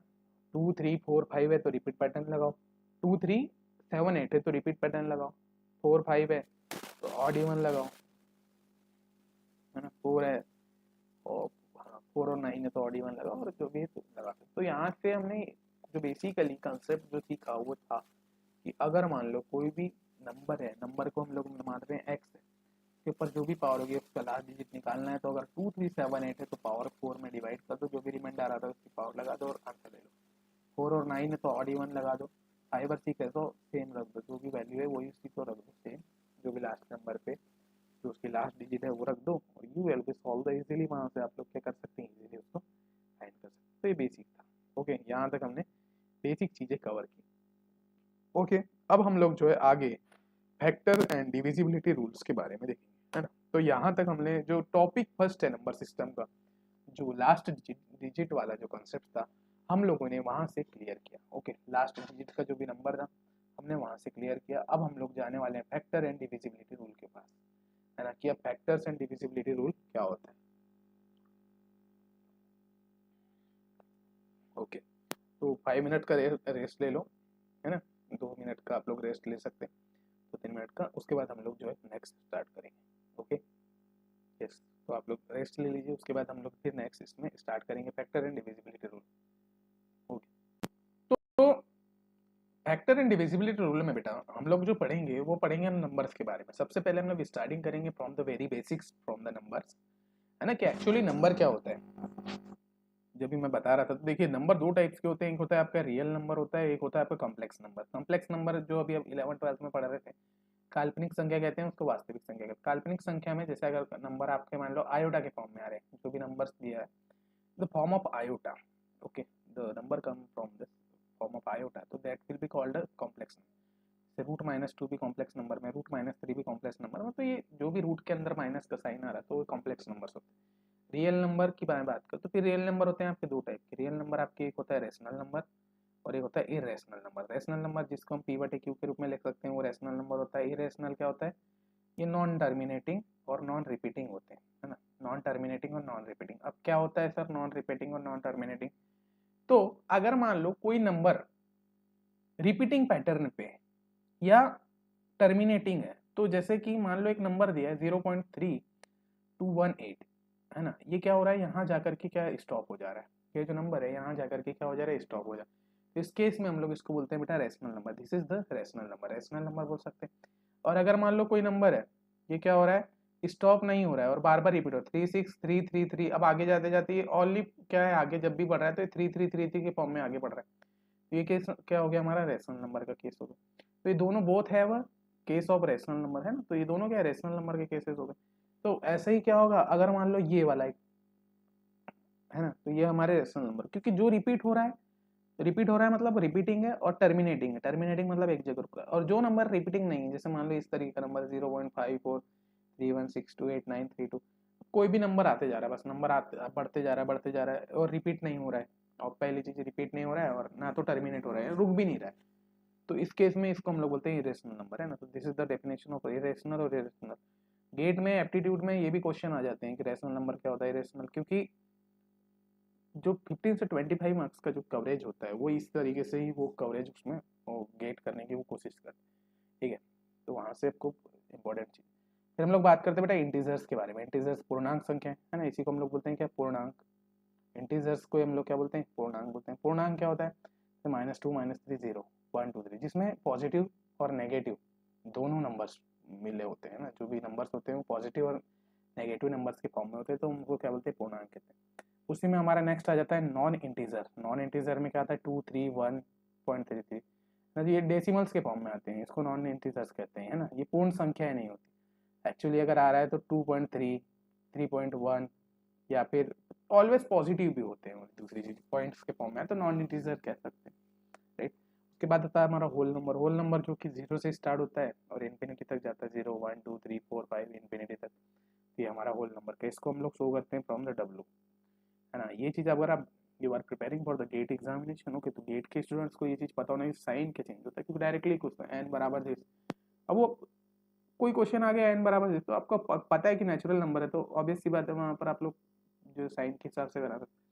नेचुरल नंबर को शो करते हैं कैपिटल एन से, 1 2 3 4 5 6 इन्फिनिटी तक जाता है ना natural number, whole number W से, और नेचुरल नंबर इन्फिनिटी। इसी में नेक्स्ट केसेस आते हैं इवन और ऑड के, है ना। इवन नंबर क्या होते हैं, जो कि 2 से डिविजिबल होते हैं, directly you know about the even number is called number which is divided from the 2। अगर वो 2 से डिवाइड हो रहे हैं तो हमारे इवन नंबर हो गया। ऑड नंबर क्या होते हैं बेटा, जो हमारे 2 से नॉन डिविजिबल होते हैं, कि जो डिविजिबल नहीं है 2 से, इज कॉल्ड ऑड नंबर, है। तो जो डिविजिबल है वो इवन नंबर हो गया, जो डिविजिबल नहीं है वो ऑड नंबर हो गया, है ना। इसी के बाद नेक्स्ट में हम लोग गए, नेक्स्ट हमारा आ जाता है प्राइम नंबर। प्राइम नंबर यानी भाज्य संख्या, अभाज्य संख्या, ओके। प्राइम नंबर अभाज्य संख्या, जैसे 2 3 7 5 7, है ना, ये जो नंबर्स होते हैं प्राइम नंबर्स कहलाते हैं। बचपन से पढ़ते हुए आ रहे, क्या होता है कि जो खुद से डिवाइड हो, ओनली क्या हो, एक को छोड़ करके वो केवल खुद से डिवाइड हो, तो ऐसे नंबर्स को हम लोग बोलते हैं प्राइम नंबर्स, ओके। तो the concept of the prime number will B this, कि जो भी खुद से डिवाइड हो रहे हैं कॉल्ड प्राइम नंबर। इसके बाद हमारा आता है कंपोजिट नंबर। कंपोजिट नंबर दो होल नंबर्स का मल्टीप्लिकेशन करने पर जो नंबर हमको मिलता है वो हमारा कंपोजिट नंबर होता है। लेकिन ऑब्वियस सी बात है होल नंबर होना चाहिए। होल नंबर मतलब 0 1 2 3, है ना, इनको अगर आपस में मल्टीप्लिकेशन करें तो कंपोजिट नंबर में आते हैं, भाज्य संख्या में। जैसे 6 इज अ कंपोजिट नंबर, और लेकिन P1 और P2 जो है इसमें बराबर नहीं होना चाहिए 1 के, कि दो संख्याओं का अगर मल्टीप्लिकेशन कर रहे हो तो हमेशा कभी भी अगर 1 के बराबर आ रहा है कि उसमें से कोई भी P1 और P2 कभी भी एक नहीं होना चाहिए ना, P1 भी एक नहीं होना चाहिए और P2 भी, ये चीज़ आपको याद रखना। अगर मान लो P1 और P2 में से कोई भी अगर एक हो रहा है तो वो हमारा क्या है, कंपोजिट नंबर का फॉर्म नहीं। जैसे 6 है, 6 के हमने क्या किए, गुणनखल, है ना। 6 क्या है, 2 और 3 से मिलके बना है, और 2 और 3 क्या है, होल नंबर है ना। तो ये इसको हम लोग मान लेंगे P1, इसको मान लेंगे P2। तो क्या होल नंबर्स के मल्टीप्लिकेशन से जो भी नंबर बनता है उसको composite. 6 is the composite number, 7 is the composite number, is not. तो 7 में क्या, 7 इंटू 1 हो गया, तो ये हमारा कंपोजिट नंबर नहीं है, क्योंकि P और Q में से कोई भी जो है एक नहीं होना चाहिए। चीज़ आपको यहाँ से रिमेंबर रखना है, अगर P और Q में से कोई भी चीज़ अगर एक हो रही है that will not be the composite number, वहाँ से वो चीज़ आप कंपोजिट नंबर के फॉर्म में नहीं आ रही, है ना। अब हम लोग आगे बात करेंगे बेटा डिविजिबिलिटी रूल के बारे में। अभी तक हम लोगों ने नंबर्स के बारे में देखा, कौन कौन से नंबर होते हैं। डिविजिबिलिटी रूल, डिविजिबिलिटी रूल क्या होता है, डिविजिबल होना है, यानी कोई भी नंबर से जो डिविजिबल, तो 1 से 10 तक देखेंगे, उसके बाद हम लोग देखेंगे कोई भी नंबर 2 से डिविजिबल कब होगा। अगर मान लो n कोई नंबर है, n is a natural number. Natural number कहाँ से स्टार्ट होता है, 1 2 3। तो कोई भी जो नंबर है अगर वो 2 से डिविजिबल कब होगा, तो अगर जब भी उस नंबर की जो लास्ट डिजिट है, जो नंबर की लास्ट डिजिट अगर वो 2 से डिविजिबल है, तो वो जो नंबर है बेटा वो कम्प्लीटली 2 से डिविजिबल होगा, आपको पता होना चाहिए। या फिर 2 के अगर कोई भी नंबर के अंत में 0 2 4 6 8 आ रहा है, तो this number will be divisible from the 2, okay. वहाँ से तो जो भी लास्ट नंबर है, अगर लास्ट नंबर 2 से डिविजिबल आ रहा है तो वो डिविजिबिलिटी रूल को शो करे।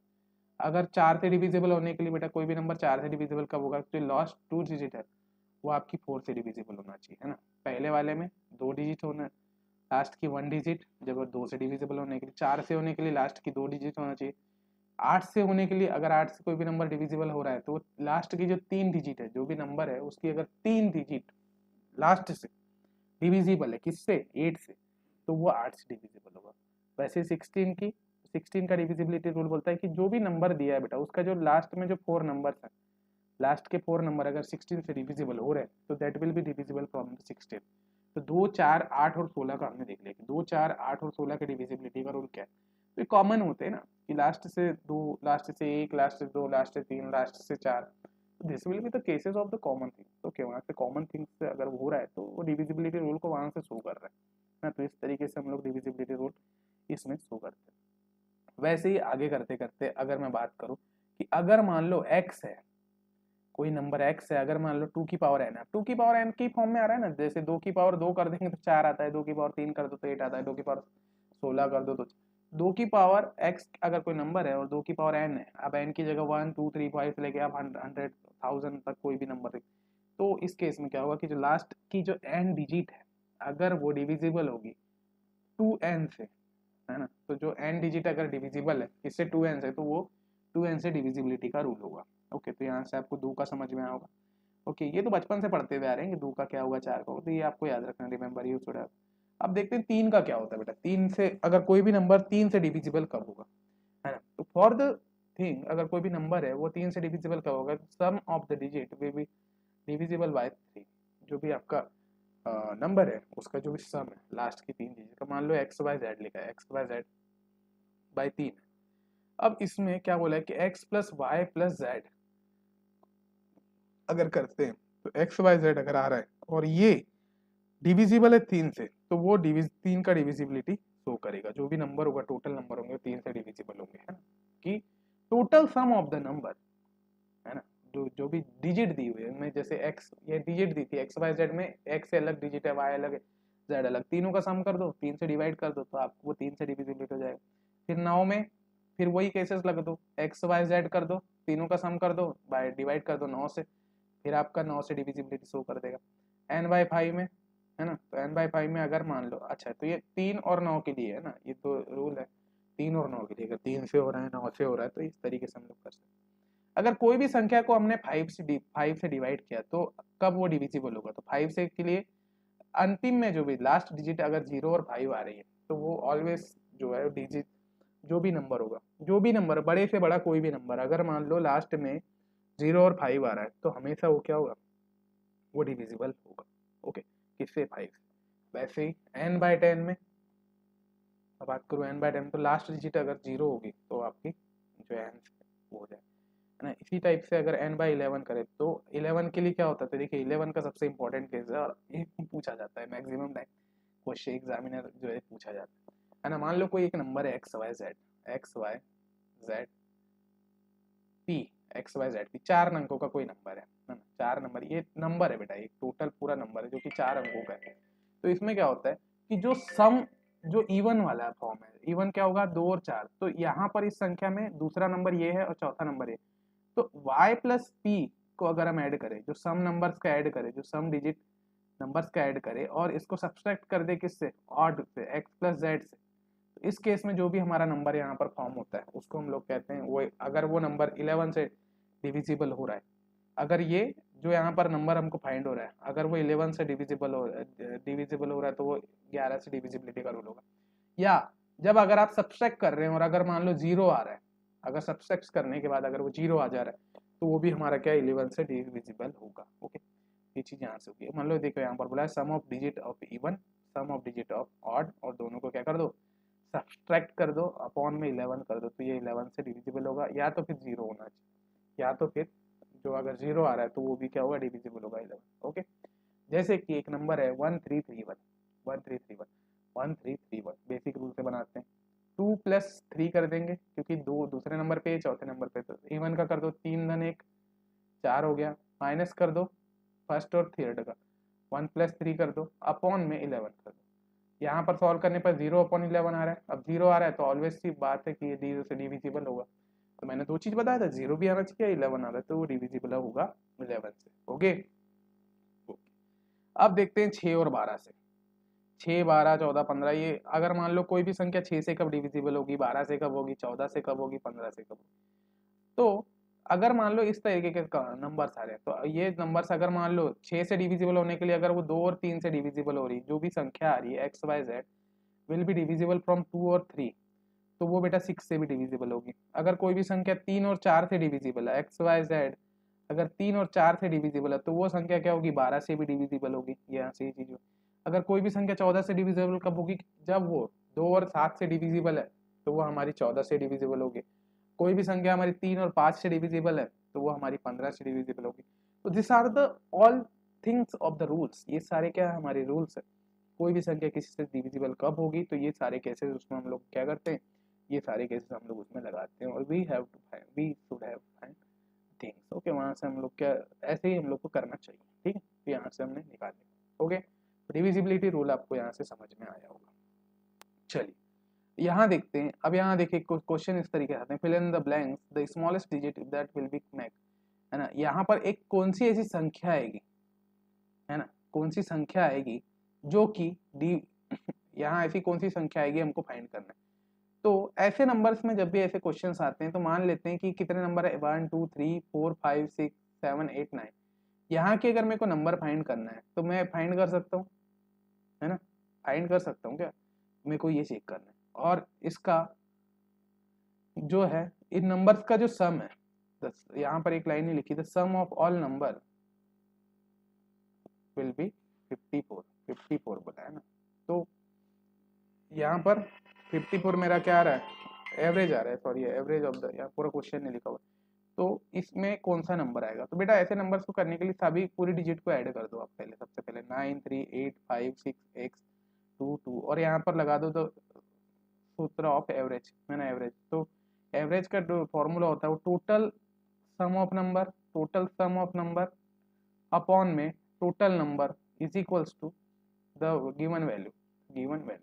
तो इसमें अगर हम इसको ऐसा सॉल्व करते हैं, टोटल जितने भी नंबर दिए रहते हैं सभी का सम कर लो और जितने नंबर है उसमें डिवाइड कर लो। तो यहाँ पर मैंने देखा कि ये नंबर में अगर मैं टोटल सम करता हूँ तो मेरे को यहाँ दिया हुआ है, उसका एवरेज दिया हुआ था, यहाँ क्वेश्चन में मेरे को एवरेज दिया हुआ है, क्वेश्चन पूरा लिखना है। तो एवरेज दिया था 54, है ना। इस क्वेश्चन में मेरे को जो एवरेज दिया था वो मेरा क्या दिया था, 54 दिया था। 54 is the average of the question. 46 plus x plus 9 था। अब यहाँ से मेरे को ये मैंने इसको x मान लिया, सभी को ऐड कर दो तो 46 आया प्लस x आ गया, ये 9 अपॉन में आ गया 54। तो यहाँ पर मैं क्या कर दूंगा, इसका मल्टीप्लीकेशन कर दूंगा, है ना। 54 इंटू 9 हो जाएगा। ओके, तो ये 46 plus X is equals to 54 into 9 करके हो जाएगा, राइट। यहाँ से अगर मैं इसको सॉल्व कर लेता हूँ तो यहाँ से जो मेरी वैल्यू आएगी वो x की जो वैल्यू आएगी वो कितनी आ जाएगी, 8, है ना। नहीं, यहाँ से जो x की वैल्यू आएगी ये डिफरेंट आएगी आई थिंक। तो उसमें फिर डिवाइड करना है आपको, 9 का फिर उसमें डिवाइड कर देना है, जो भी नंबर आएगा उसमें डिवाइड कर देना। तो वहाँ से आपकी वैल्यू आ जाएगी। तो ये ऑप्शन से बनता है बेटा, ये वाला क्वेश्चन जो ऑप्शंस पे बेस्ड है, तो ऑप्शंस के फॉर्म से बना लेंगे आप लोग, है ना। अभी मैं और क्वेश्चंस करवाऊंगा तो तुम बताऊंगा क्लियरली ना।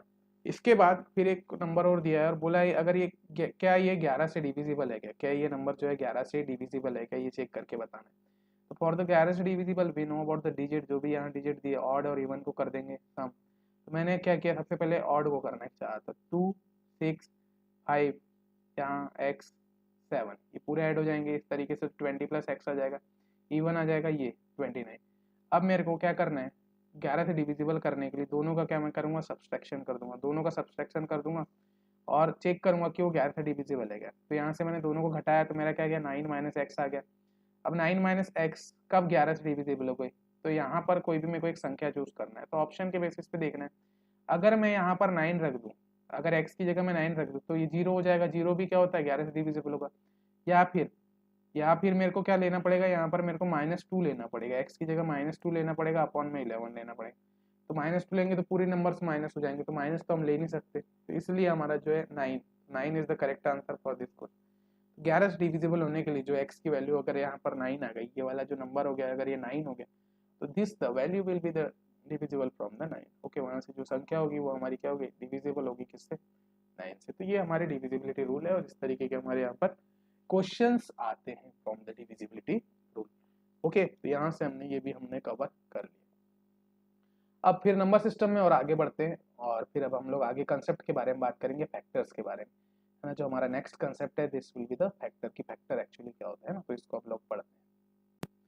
अब हम फैक्टर्स के बारे में बात करते हैं कि एक्चुअली फैक्टर्स क्या होता है। देखो फैक्टर का मतलब होता है गुणनखंड, है ना। अगर मैं बेसिकली बात करूँ the thing is factor is what a गुणनखंड। क्या होता है गुणनखंड होते हैं, जैसे कि मान लो कोई एक नंबर है n, अगर मान लो कोई नंबर n है, n क्या है 100 है।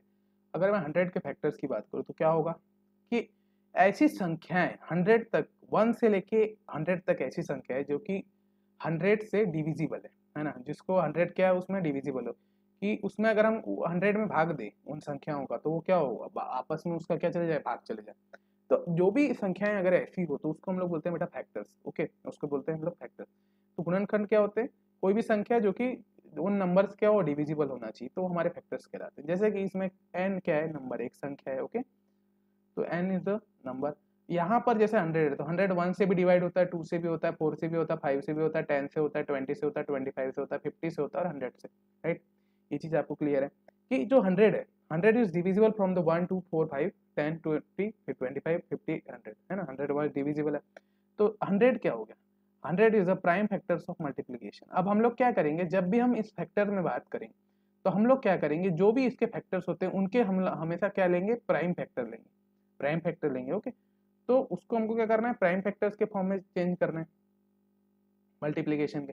अब प्राइम नंबर क्या होता है बेटा, प्राइम नंबर भाज्य संख्या होती है ना, है ना। अभाज्य संख्या है, अभाज्य, अब सॉरी अभाज्य संख्या होती है, तो प्राइम नंबर अभाज्य संख्या होती है। तो अब मैं क्या कर दूंगा, प्राइम नंबर में 25 इंटू 4 लिख सकता हूँ, क्योंकि 25 गुणित 4 कर दूं तो 100 हो जाता है। 25 को अब मैं क्या लिख सकता हूँ, 5 का स्क्वायर इंटू 2 का स्क्वायर, तो आ गया यहाँ प्राइम नंबर आपके। 2 और 5 क्या है, प्राइम नंबर है ना, क्योंकि 2 3 5 7 is the prime number. Okay, अगर 9 तक की बात, तो यहाँ पर मेरे को क्या करना है, जो भी मैं फैक्टर लूंगा, जो भी मैं फैक्टर लूंगा that will be converted into prime factor multiplication. उसको मेरे को कन्वर्ट करना है किसमें, प्राइम फैक्टर मल्टीप्लिकेशन में।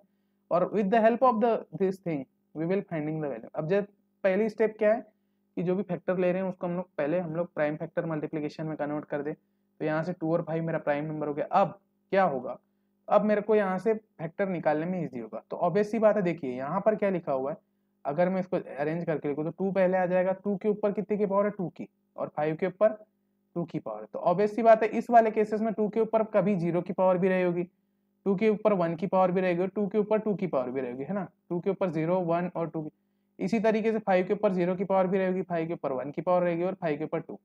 तो यहाँ से अगर मेरे को फैक्टर्स निकालना है कि 100 के कितने फैक्टर्स हैं, अब ऑब्वियस सी बात है अगर 100 है तो चलो भाई हमने गिन लिए इतने, अगर बड़ी बड़ी संख्याएं रही तो उनमें भी तो हमको देखना पड़ेगा ना। तो अब इसके कितने फैक्टर बन सकते हैं, तो देखिए पहले का मैं इसका मल्टीप्लिकेशन इसके साथ करूंगा, फिर इसके साथ करूंगा, फिर इसके साथ, तो यहाँ से मेरे कितने निकल जाएंगे, 3 फैक्टर निकल जाएंगे, है ना। पहले वाले में 3 फैक्टर निकल जाएंगे। फिर 2 की पावर 1 का मल्टीप्लिकेशन वैसे ही मैं इसके साथ करूंगा, इसके साथ करूंगा, इसके साथ, फिर मेरे 3 फैक्टर निकल जाएंगे। फिर जो 2 की पावर 2 है उसका मल्टीप्लिकेशन इसके साथ तीनों के साथ करूंगा, तो फिर यहाँ 3 निकल गए। तो मेरे टोटल नंबर ऑफ फैक्टर की मैं बात करूँ तो टोटल नंबर ऑफ 9 फैक्टर होंगे मेरे 100 के। तो यहाँ से मैंने चेक कर लिया कि 100 के फैक्टर्स कितने होते हैं, तो 100 के मैंने डायरेक्टली क्या कर लिया, चेक कर लिया 9 के, है ना। कि अगर मान लो कोई संख्या 100 है, 100 के कितने फैक्टर हो गए 9। तो मैं डायरेक्टली कैसे बताऊंगा ये चीज, है ना, इसी को मैं सॉल्व करता हूँ। ये मेरी बेसिक मेथड है ना, जिसको जो कंसेप्ट के लिए मैंने बताया कि ये बेसिक मेथड है। अगर बेसिक मेथड से जाना है तो इस वे में आप लोग आगे जा सकते हैं। ओके, इस वे में आगे जाकर के आप लोग क्या निकाल सकते हैं, है ना। तो ये basic method to finding the value of the factors, factors निकालने की बेसिक मेथड है। अब सर एग्जाम में अगर मान लो एग्जाम में हमको जो है जल्दी करना है ना, तो पहली मेथड तो वो हो गई। दूसरी मेथड क्या हो गई, मान लो कोई नंबर आ रहा है ए के ऊपर पावर पी की, पी के ऊपर सी की और सी के ऊपर आर की। अगर ए के ऊपर पी के पावर है तो मैंने उसका भी बता दिया कैसे निकालना है पीछे पे, है ना, जो पावर है उसको बेसिस पे निकाल सकते हो। अगर मान लो ऐसी पावर आ रही है, मान लो कोई ए कोई नंबर है, बी कोई नंबर है और सी कोई नंबर है ना, तीनों क्या है नंबर है, एन एन और एन, ये तीनों क्या है आपस में एक एक नंबर है। इसके ऊपर पावर है पी की, क्यू की और आर की, तीनों के ऊपर पावर क्या है पी क्यू एंड आर है।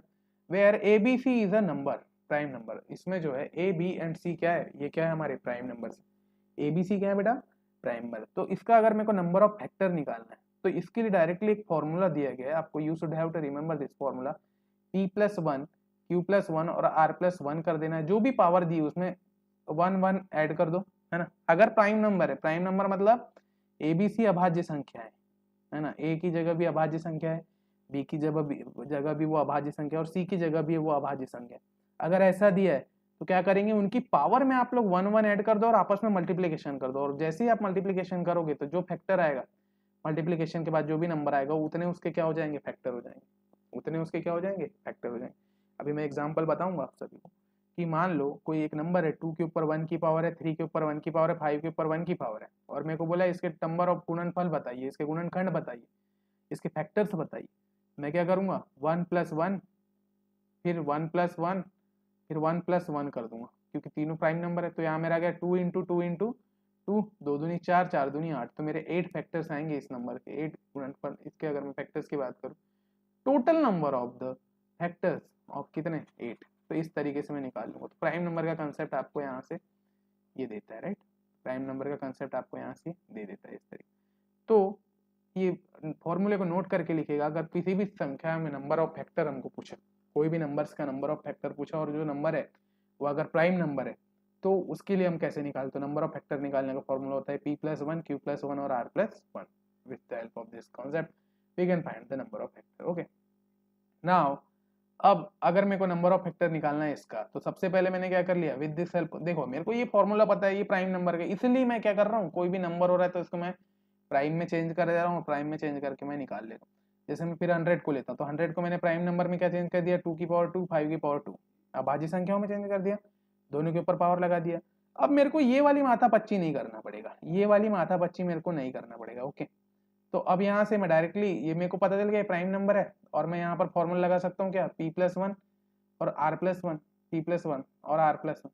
ओके, तो यहाँ से अब ये क्या हो जाएगा, 2+1 और 2+1, है ना, इसमें अब r नहीं दिया है तो 2+1 ये हो जाएगा 3 इंटू 3, क्या होगा 9 हो गया। तो डायरेक्टली निकाल लिया मैंने प्राइम नंबर के साथ में डायरेक्टली। तो यहाँ से ये बन जाता है, इजी वे में बन गया ना मेरा, तो यहाँ से 100 में ये बन गया। अब अगर मान लो ये n जो है ये इस तरीके से दिए और यहाँ पर 2 के ऊपर p की पावर दी, b और c के ऊपर r की, अगर b और c यहाँ पर मान लो 2 दिया है, सामने पर क्या दिया है, अगर यहाँ पर 2 दिया और 2 की पावर p दी हुई, तो इस केस में क्या होगा, है ना, इस केस में क्या होगा, और इसमें b और c आपके क्या होना चाहिए, ऑड होना चाहिए। तो इस केस में total number of even factor अगर मैं निकालूं, तो जो अगर मान लो 2 के ऊपर p की पावर है, b के ऊपर q की पावर है और c के ऊपर r की पावर, b और c कोई भी प्राइम नंबर है, और मान लो 2 जो है सामने, 2 तो ऑलवेज प्राइम नंबर होता है। तो इस केस में अगर मान लो सामने अगर 2 दिया है तो इसमें फॉर्मूला चेंज हो जाता है, p इंटू q+1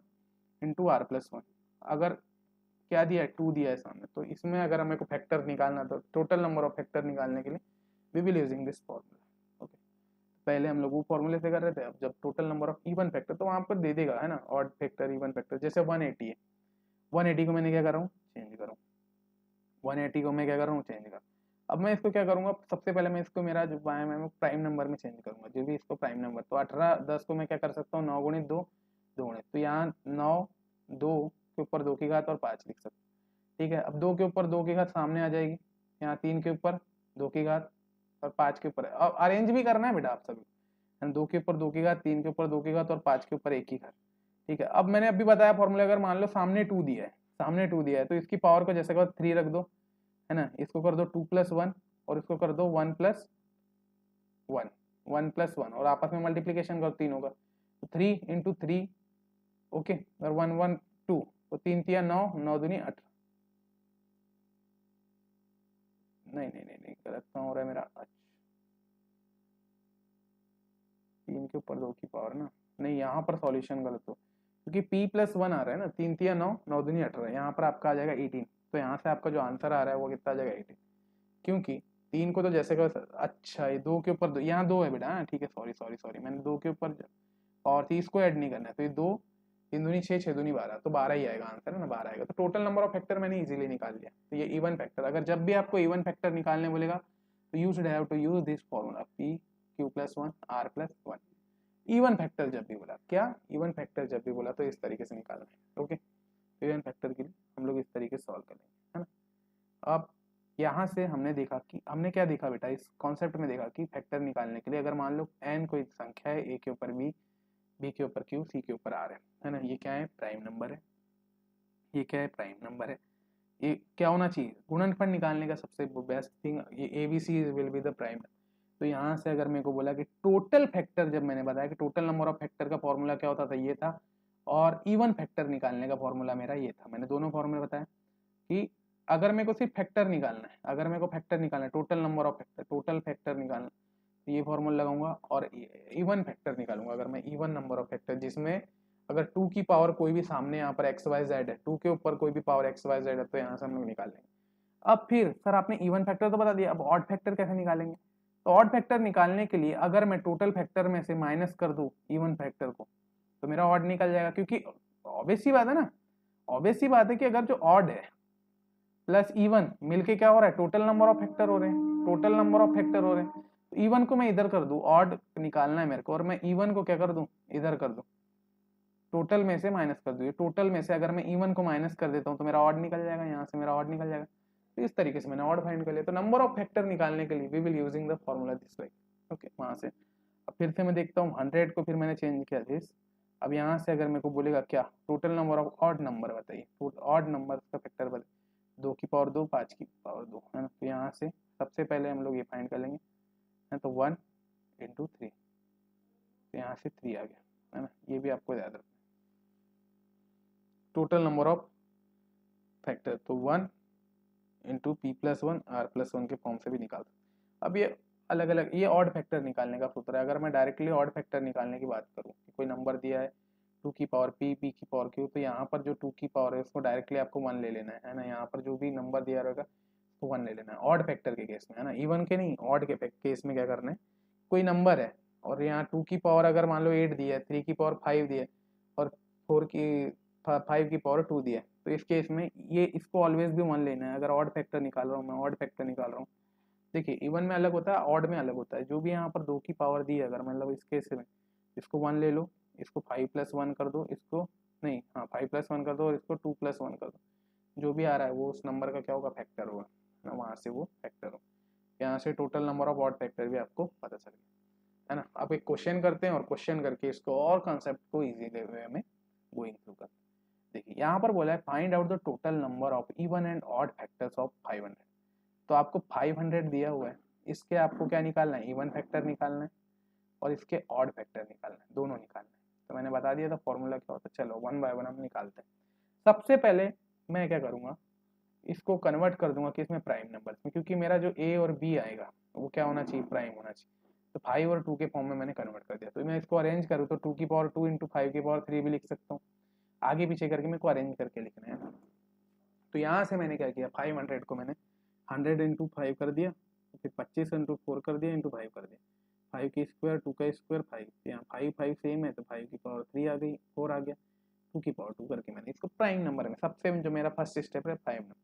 अब मेरे को क्या निकालना है, इसमें मेरे को इवन फैक्टर और ऑड फैक्टर निकालना है। तो अगर मैं इसमें टोटल फैक्टर निकाल लूँ और टोटल इवन फैक्टर निकाल लूँ, तो ऑड तो मैं इजीली निकाल सकता हूँ ना, ऑड फैक्टर तो मैं इजीली निकाल सकता हूँ। ऑड निकालने के लिए मेरे को बस इसमें से इसको माइनस कर देना है, टोटल फैक्टर में से टोटल इवन फैक्टर में कर माइनस कर दूंगा तो मेरा ऑड फैक्टर निकल जाएगा। तो मेरे को निकालना है, तो सबसे पहले टोटल फैक्टर निकालूंगा। तो total factor of the question से अगर मैं देखूँ तो ये क्या हो जाएगा, 3 प्लस 1 और 2 प्लस 1, 3 प्लस 1 और 2 प्लस 1, और इसका आपस में क्या हो जाएगा, मल्टीप्लीकेशन हो जाएगा।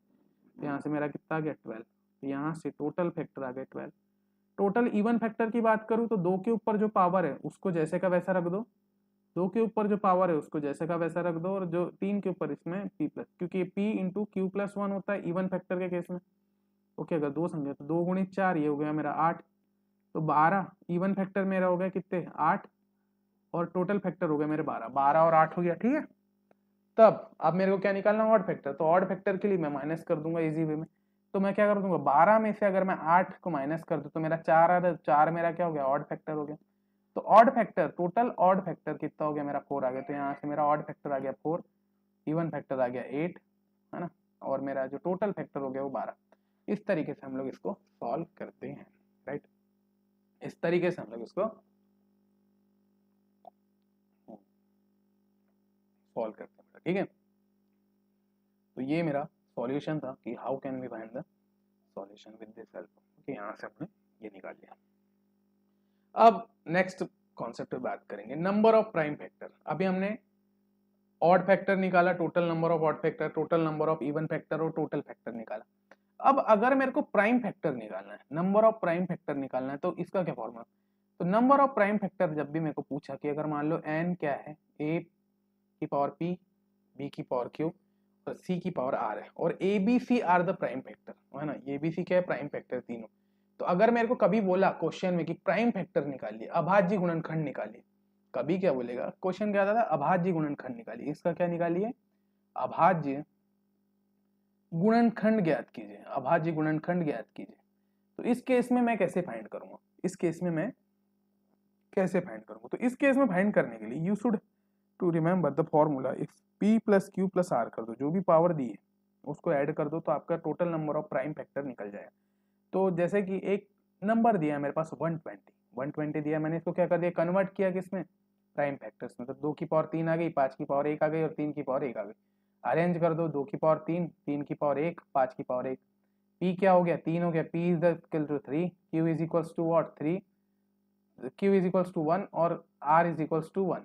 ओके, p q r निकल गया आपका। तो यहाँ से अगर मैं प्राइम फैक्टर फाइंड करूँ तो यह क्या हो गया, 3 प्लस 1 प्लस 1 प्लस 1 कर दो, तो यहाँ से आपका क्या 5, तो 5 will be the prime factor, है ना। तो यहाँ से कितना इजी हो गया, वो चीज़ क्या हो गई आपकी, कितनी इजी हो गई है ना। तो प्राइम फैक्टर यहाँ से आपने निकाल लिया, क्या 5 निकाल लिया, तो प्राइम फैक्टर आपके 120 के जो प्राइम फैक्टर थे वो निकल, ठीक है।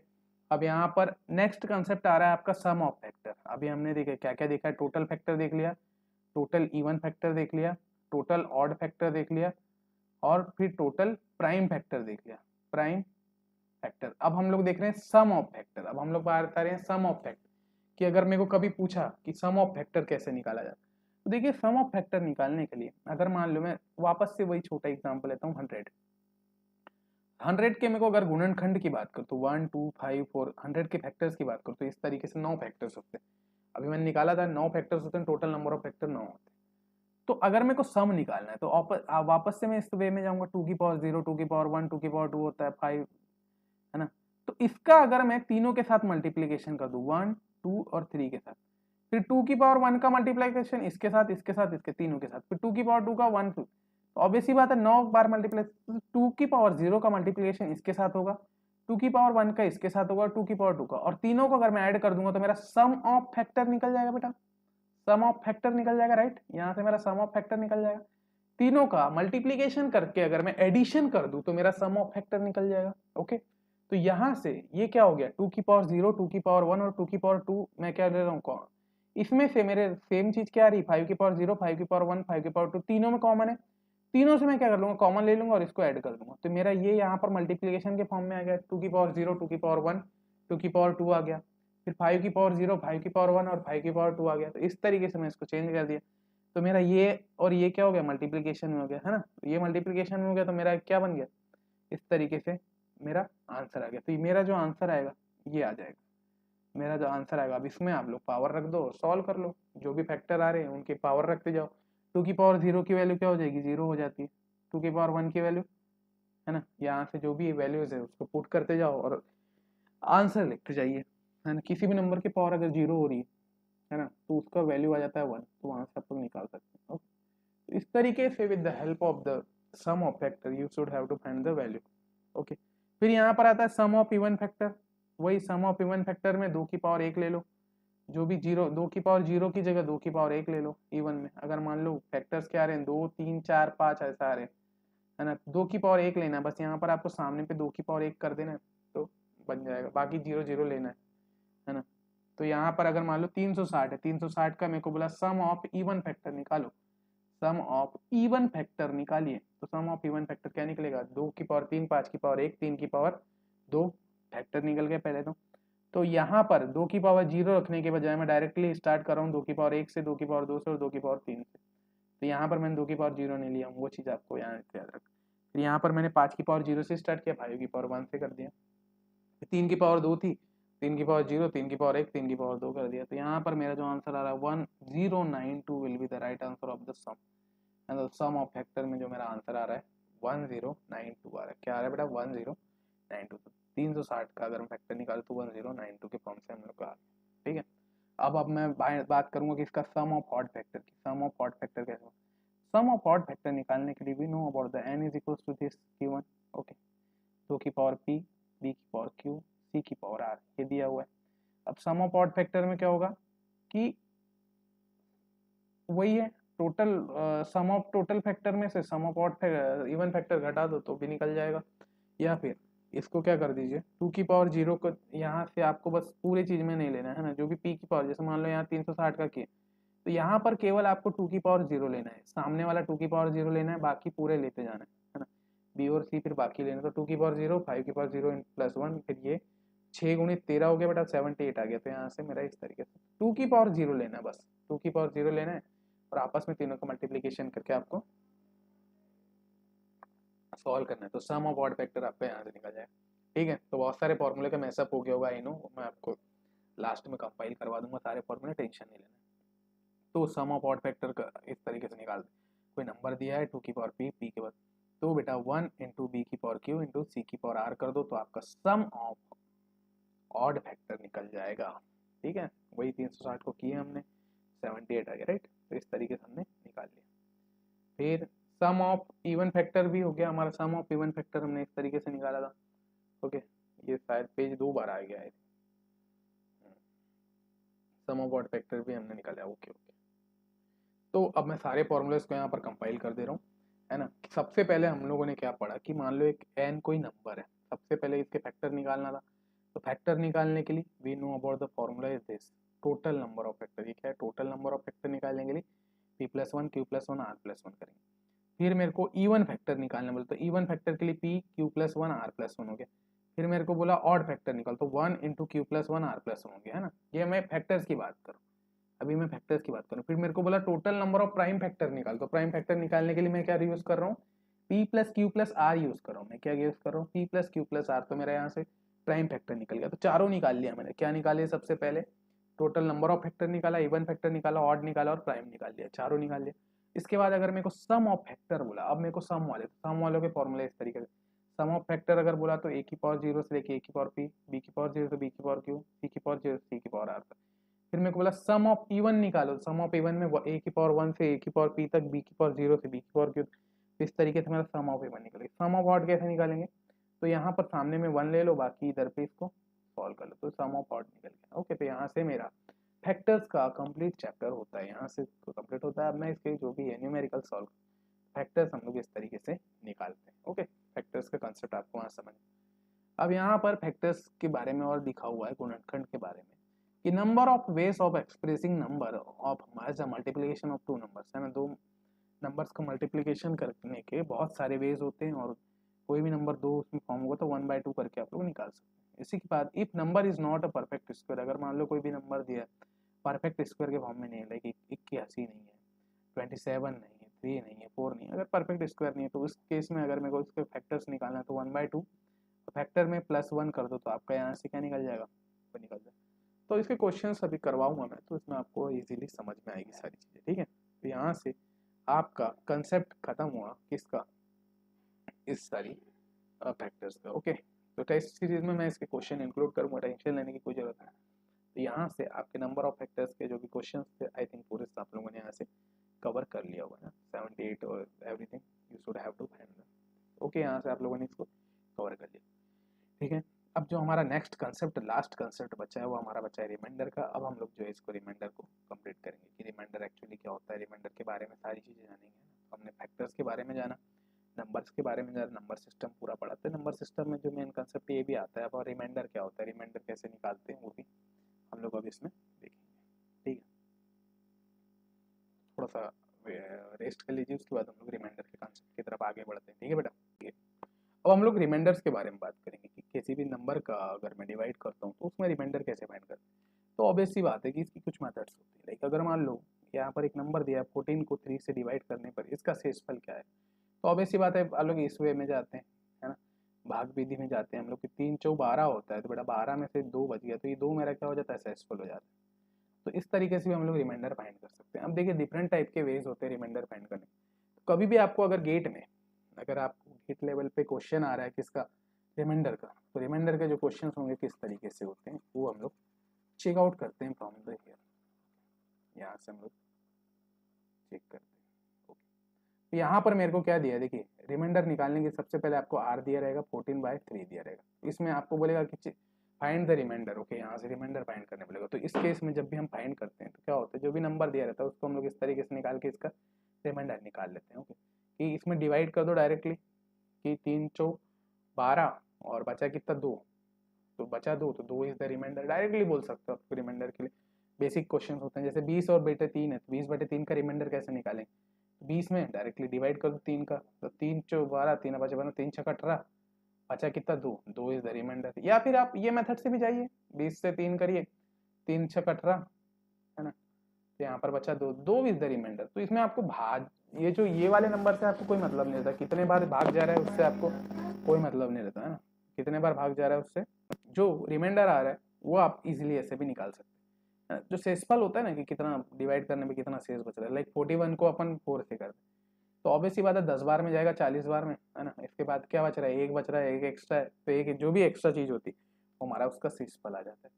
तो इस तरीके से हम लोग निकालते हैं। वैसे ही हम लोग 40/3 का निकालना है, 14/3 का तो निकाल लेते हैं है ना। अब ये हमारा जो है ये हमारा बेसिक मेथड है, basic method to find the reminder है ना, रिमाइंडर फाइंड करने का बेसिक मेथड होता है। लेकिन अगर बहुत सारे नंबर मल्टीप्लिकेशन में हो जाए तो भैया आप रिमाइंडर निकालने के लिए सेकंड मेथड पढ़ते हैं। पहली मेथड मैंने बता दिया बेसिकली, बस डिवाइड करो और वो करो।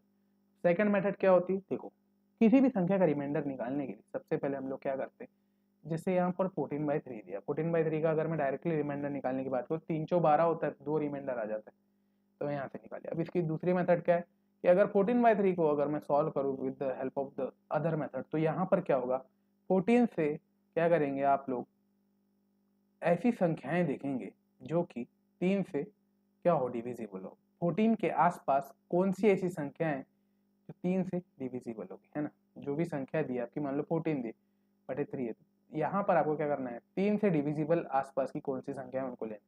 जैसे 14 के पास में 15 जो है ये 3 से डिविजिबल है, और 12 जो है ये 3 से डिविजिबल है। छोटी और बड़ी दोनों संख्या लेना है ना, 14 से छोटी और बड़ी दोनों संख्या लेना है जो कि क्या है, डिविजिबल होना चाहिए 3 से। फिर यहाँ पर मैं चेक करूंगा कि 14 से 12 में जाते तक यहाँ कितना का डिफरेंस है, -2 का डिफरेंस है ना, और जब 3 से 15 तक जा रहे हैं तो यहाँ मेरा कितना डिफरेंस है, 1 का डिफरेंस है, +1 का डिफरेंस है ना। तो यहाँ पर इसको +1 ले लो या इसको -1 ले लो, है ना, कि इस 3 से क्या 14 से बड़ी है इसलिए -1, 15 यानी -1, जो डिविजिबल हो रहा है उससे कितना छोटा है वो उसका -1 हो रहा है, और इससे क्या है +2 ज्यादा है, 12 से क्या है +2 ज्यादा है। तो यहाँ से अगर मेरे को रिमाइंडर फाइंड करना रहा तो देखिए इसमें रिमाइंडर क्या आ रहा है 2, तो मैं इधर से अगर छोटी संख्या में जा रहा हूँ तो मेरा रिमाइंडर ऑब्वियसली बात है 2 आ जा रहा है ना, 3 चौ 12 और ये 2 आ जा रहा है। लेकिन इसमें मेरा क्या आ रहा है, -1 आ रहा है, तो इसमें मेरा -1 रिमाइंडर नहीं आना चाहिए। तो यहाँ से मैं क्या करूंगा, ऐसे क्वेश्चन को सॉल्व करने के लिए 3 में -1 कर दूंगा, इसको मैं क्या कर दूंगा, ऐड कर दूंगा, तो इसमें ऐड करने पर मेरा क्या आ रहा है, 2 आ जा रहा है। तो इस वाले केसेस में हम लोग इस तरीके से इसको सॉल्व करते हैं। अगर मान लो 14/3 है, 14/3 को अगर मेरे को फाइंड करना है तो यहाँ से अगर मैं फाइंड कर तो -1 + 3 करके मैंने 2 ला लिया, 2 मेरा रिमाइंडर आता है। तो ये वाली मेथड आपकी answer, reminder can not be negative, कभी भी जो रिमाइंडर आएगा वो नेगेटिव नहीं होना चाहिए। अब यहाँ पर ये नेगेटिव आ रहा था, -1 रिमाइंडर क्या नेगेटिव आ रहा था, नेगेटिव अगर पॉजिटिव करने के लिए जो अपॉन में चीजें रहती उसके साथ उसको ऐड कर दो तो आपका क्या है वो निकल जाएगा, है ना, रिमाइंडर निकल जाएगा। तो क्या होता है, फर्स्ट मेथड में हम लोग डायरेक्टली निकालते हैं, सेकंड मेथड में क्या करते हैं कि जो भी डिवाइड में संख्या रहती है वो ऊपर वाली संख्या में से उसके आसपास की ऐसी 2 संख्याएं लेंगे जो उससे डिवाइड हो। जैसे 3 में यहाँ पर हम लोग लेते क्या 18, यहाँ लेते 21।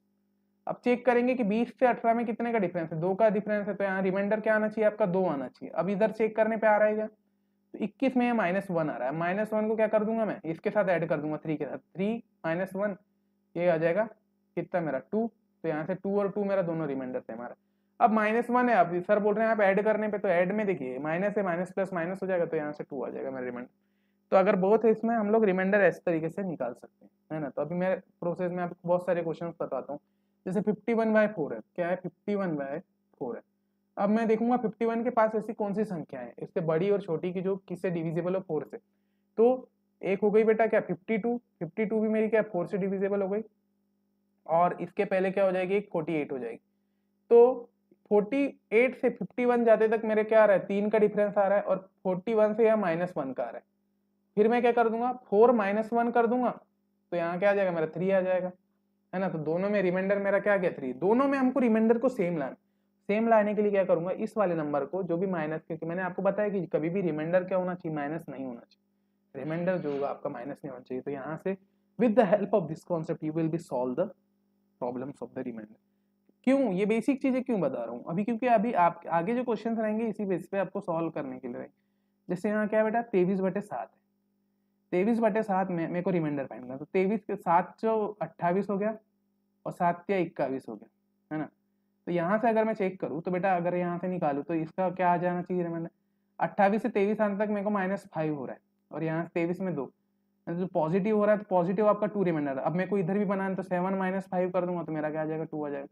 तो अगर मेरे को परफेक्ट रिमाइंडर निकालना है तो इस तरीके से सॉल्व करूंगा, है ना। तो अभी क्या है, मैं बेसिक कंसेप्ट आपके जनरेट करते जा रहा हूँ। फिर एक क्वेश्चन और लेते हैं, 13/4 लेते हैं। 13/4 में इधर आ जाएगा क्या 16, यहाँ पर आ जाएगा मेरा 16, यहाँ आ जाएगा 12, छोटी और बड़ी, तो 4 में यहाँ पर आ जाएगा +1 अगर रिमाइंडर आना चाहिए। यहाँ से मैं क्या कर दूंगा, 6 में से अच्छा ये 3 हो गया ना, 3 में से 4 को हटा दूंगा, 4 - 3 कर दूंगा तो मेरा फिर 1 आ गया, तो दोनों में +1 आ गया। तो रिमाइंडर इस तरीके से मेरा ये मेथड से फाइंड होते हैं कि रिमाइंडर सेम होते हैं लेकिन नेगेटिव नहीं होना चाहिए। नेगेटिव नहीं होने के लिए मैं चेक करने के लिए वो करता हूँ कि बराबर आ रहे हैं। तो ये भी एक मेथड होती है। जैसे 51/5 है तो क्या किया इसमें, 55 किया और 50 किया, यहाँ पर -4 और 1 आ रहा है, तो अगर पॉजिटिव में क्या आ रहा है 1 आ रहा है, -4 करने के लिए ये 5 - 4 करके यहाँ पर 1 कर देंगे, ये 1 आ जाएगा, है ना। फिर यहाँ से और आगे इस तरीके 62/6 है, 62/6 है, तो यहाँ से मैं इसको अगर करूँ तो ये 66 है ना, और ये 60 हो गया, है ना। तो इसको अगर मैं सॉल्व करूँ तो यहाँ पर आ गया 2, यहाँ आ गया 4, तो इसको अगर मैं सॉल्व करूँ तो -4 + 6 = 2 आ गया, यहाँ से मेरा 2 आ गया, तो रिमाइंडर मेरा 2 आ गया, है ना। तो ये there are lots of method to solve the problem. तो मैंने दोनों मेथड बता दिए कैसे सॉल्व करना। अब क्वेश्चन वो मेथड मेरे को क्यों जानना पड़ा, वाली मेथड मेरे को क्यों जानना पड़ा, एडिशन वाली, है ना, कि इसमें अपॉन में जाके को क्यों रिमाइंडर। तो मेरे को जब इस टाइप के क्वेश्चंस आते हैं तो we should have to find the method like this, है ना। वो मेथड के थ्रू ही हम लोग ऐसे टाइप के क्वेश्चंस को बनाते हैं। अब देखते हैं ये क्वेश्चन कैसे सॉल्व कर। अब देखिए इसमें अगर मेरे को रिमाइंडर फाइंड करना है, इस वाले इसका मेरे को रिमाइंडर फाइंड करना है, 99 × 71/14 का अगर मेरे को रिमाइंडर फाइंड, तो मैं क्या करूँगा, 99 का मल्टीप्लीकेशन कर दूंगा 71 में, और फिर 14 का इसमें डिवाइड कर दूंगा, तो जो भी मेरा शेषफल आएगा वो हो जाएगा। लेकिन जब अगर मैं इसको ऐसा करने बैठता हूँ, जब मैं इसको सॉल्व करने बैठता हूँ तो मेरे को बहुत ज़्यादा समय लग रहा है ना, टाइमिंग वेरी कंज्यूमिंग, है ना, बहुत ज़्यादा उसमें क्या कर रहा है, टाइम कंज्यूम कर रहा है। तो बेटा इस केस में इसको मैं क्या कर दूंगा, इसको सॉल्व करने के लिए we will using the plus minus method, वही वाली प्लस माइनस मेथड कहते हैं जो अभी मैंने आपको बताया, प्लस और माइनस मेथड कहते हैं इसको। प्लस माइनस मेथड के थ्रू अगर मैं जाऊँ तो मैं इजीली 2 से 3 सेकंड में कर सकता हूँ, है ना। तो यहाँ से क्या होगा कि जो 99/14 है और इंटू 71/14 है, ओके, इसमें मैं इसको सेपरेट कर लूंगा। और आपको इसमें पहली चीज तो याद रखना है कि जो भी आपका डिनोमिनेटर में है उससे बड़ा रिमाइंडर कभी नहीं आएगा, तो रिमाइंडर विल बी द 14 से कभी भी बड़ा रिमाइंडर नहीं आएगा। 14 से बड़ा अगर रिमाइंडर आ रहा है तो आप लोग उसको सॉल्व कर, तो रिमाइंडर आपका 14 से बड़ा नहीं आएगा और कभी भी नेगेटिव नहीं आएगा, ठीक है। दो चीज आपको यहाँ से याद। तो इसकी मेथड क्या होगी सॉल्व करने की, है ना। तो यहाँ पर आप क्या कर देंगे, अगर 99/14 है इंटू 71/14 आपने सेपरेट भी किया, इसको क्या कर देंगे with the help of the method of the plus minus, क्या करेंगे 99 के आसपास में एक बड़ी संख्या लेंगे, तो 99 14 5 70 14 संग 84 14 7 98 14 8 112 ना, तो 14 7 98 हो गया। तो 98 करने पर मेरा क्या आ रहा है, एक रिमाइंडर आया तो +1 यहाँ पर आ गया, आपका +1 हो गया, 98 आ गया। छोटी लो या बड़ी लो, तो आसपास में ऐसी संख्याएं लो कि जिसमें, तो अगर मैं 99/14 करता हूं तो मेरा रिमाइंडर कितना आ रहा है, +1 आ रहा है ना। और फिर 71 में करता हूं तो 14 5 70 करके 70 में फिर +1 मेरा रिमाइंडर बच रहा है, +1 × +1 मेरा रिमाइंडर आया, दोनों का मल्टीप्लीकेशन कर दो 1 आ गया, तो 1 is with the remainder, okay. वहां से मेरा क्या गया 1, मेरा क्या गया रिमाइंडर आ गया, +1 is the remainder of the question, okay. तो वहां से मेरा +1 क्या गया, रिमाइंडर आ गया। तो इस तरीके से हम लोग सॉल्व करते हैं ना। ये क्वेश्चन बहुत इजी होते हैं इनको सॉल्व करने के। अब जैसे बड़े सा क्वेश्चन है, अब इसमें मेरे को सेपरेटली इनको सॉल्व करना है, तो मैं क्या करूंगा 18 से डिवाइड कर दूंगा, 18 पंचे 90 बचा 1, तो +1 रिमाइंडर आ गया।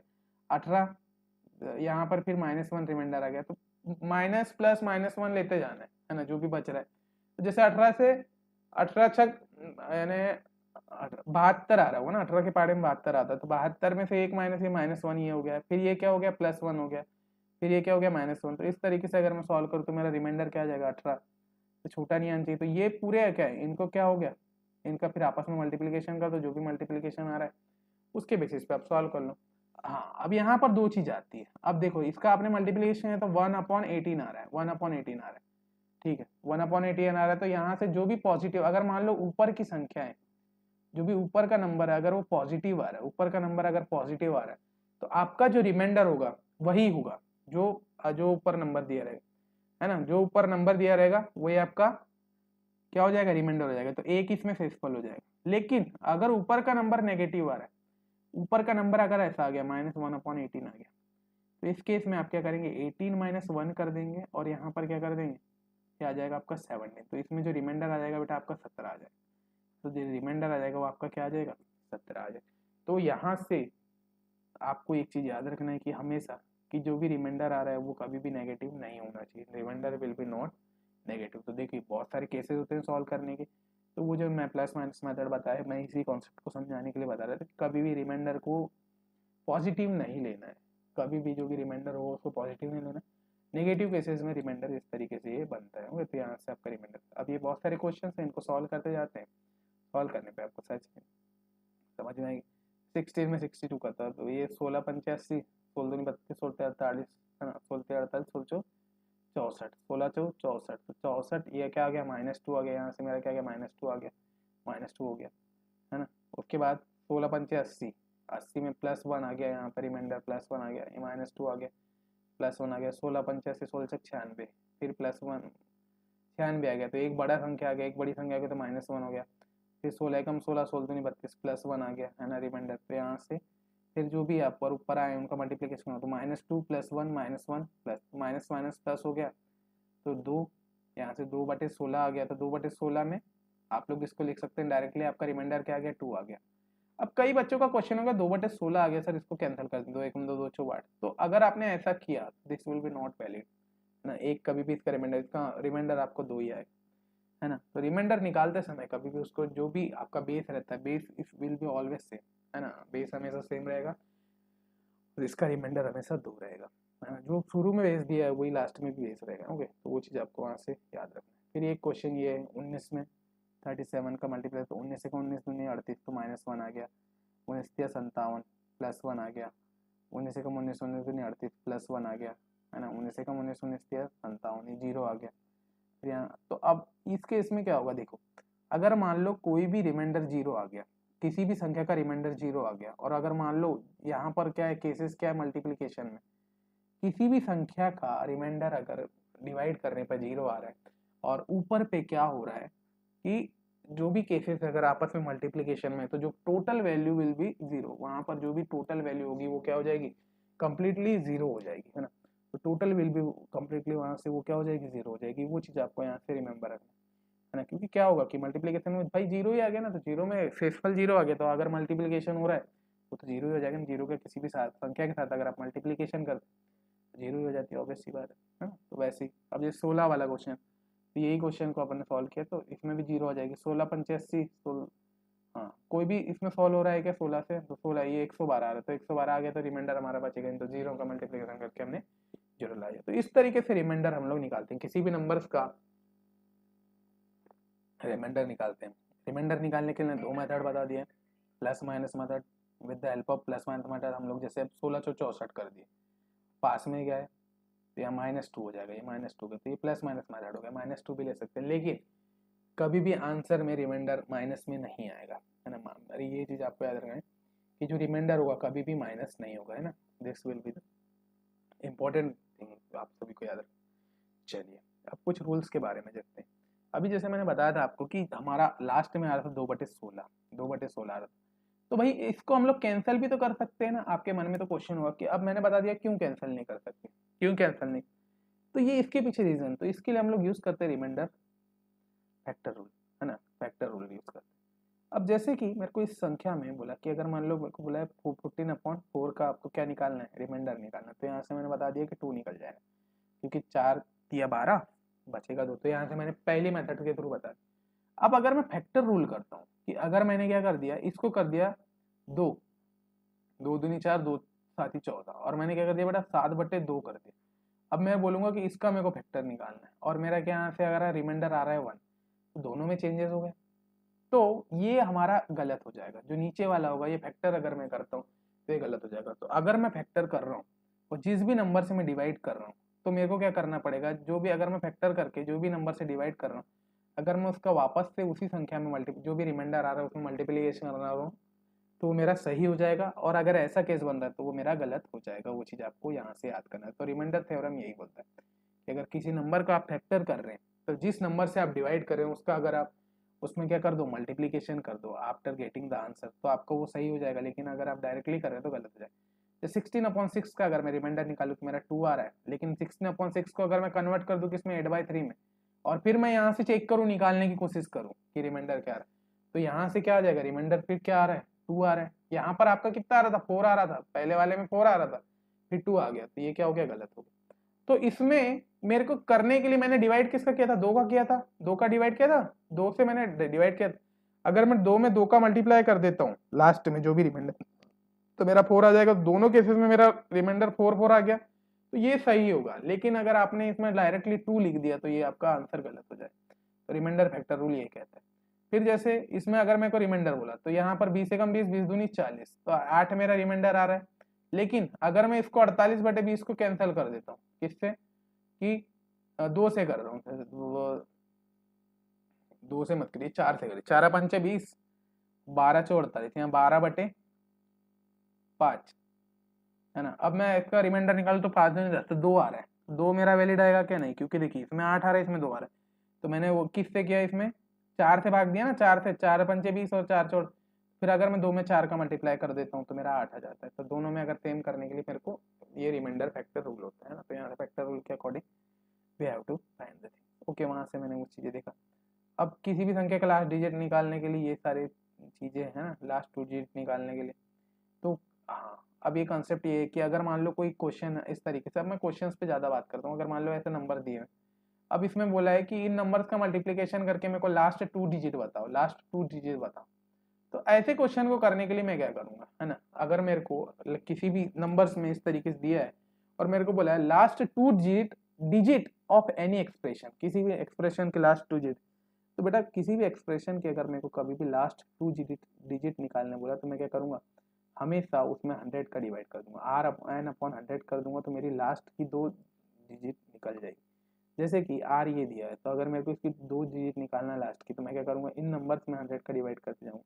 जैसे मैं 100 का डिवाइड कर रहा हूँ तो मेरा ऑब्वियस ही बात है, यहाँ 80 बचेगा, फिर यहाँ 104 बचेगा, है ना। तो 1 बाय 1 में क्या करते जाऊँगा, डिवाइड करते जाऊँगा, और डिवाइड करते करते मैं इसको सॉल्व कर लूँगा। जस्ट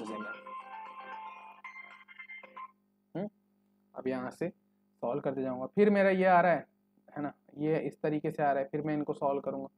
ओके, तो इसको सॉल्व करने के लिए अब यहाँ पर मेरा 96 रिमेंबर बचा, है ना। अगर जो भी 100 से छोटी संख्या है उनका रिमाइंडर तो वही होगा, है ना। फिर मैं क्या करूँगा, अब मेरे को भाई निकालना है, तो मैं क्या कर रहा हूँ, डिवाइड कर रहा हूँ किससे, 4 से। तो ये 4 25 बार में जाएगा, ये जाएगा कितने बार में,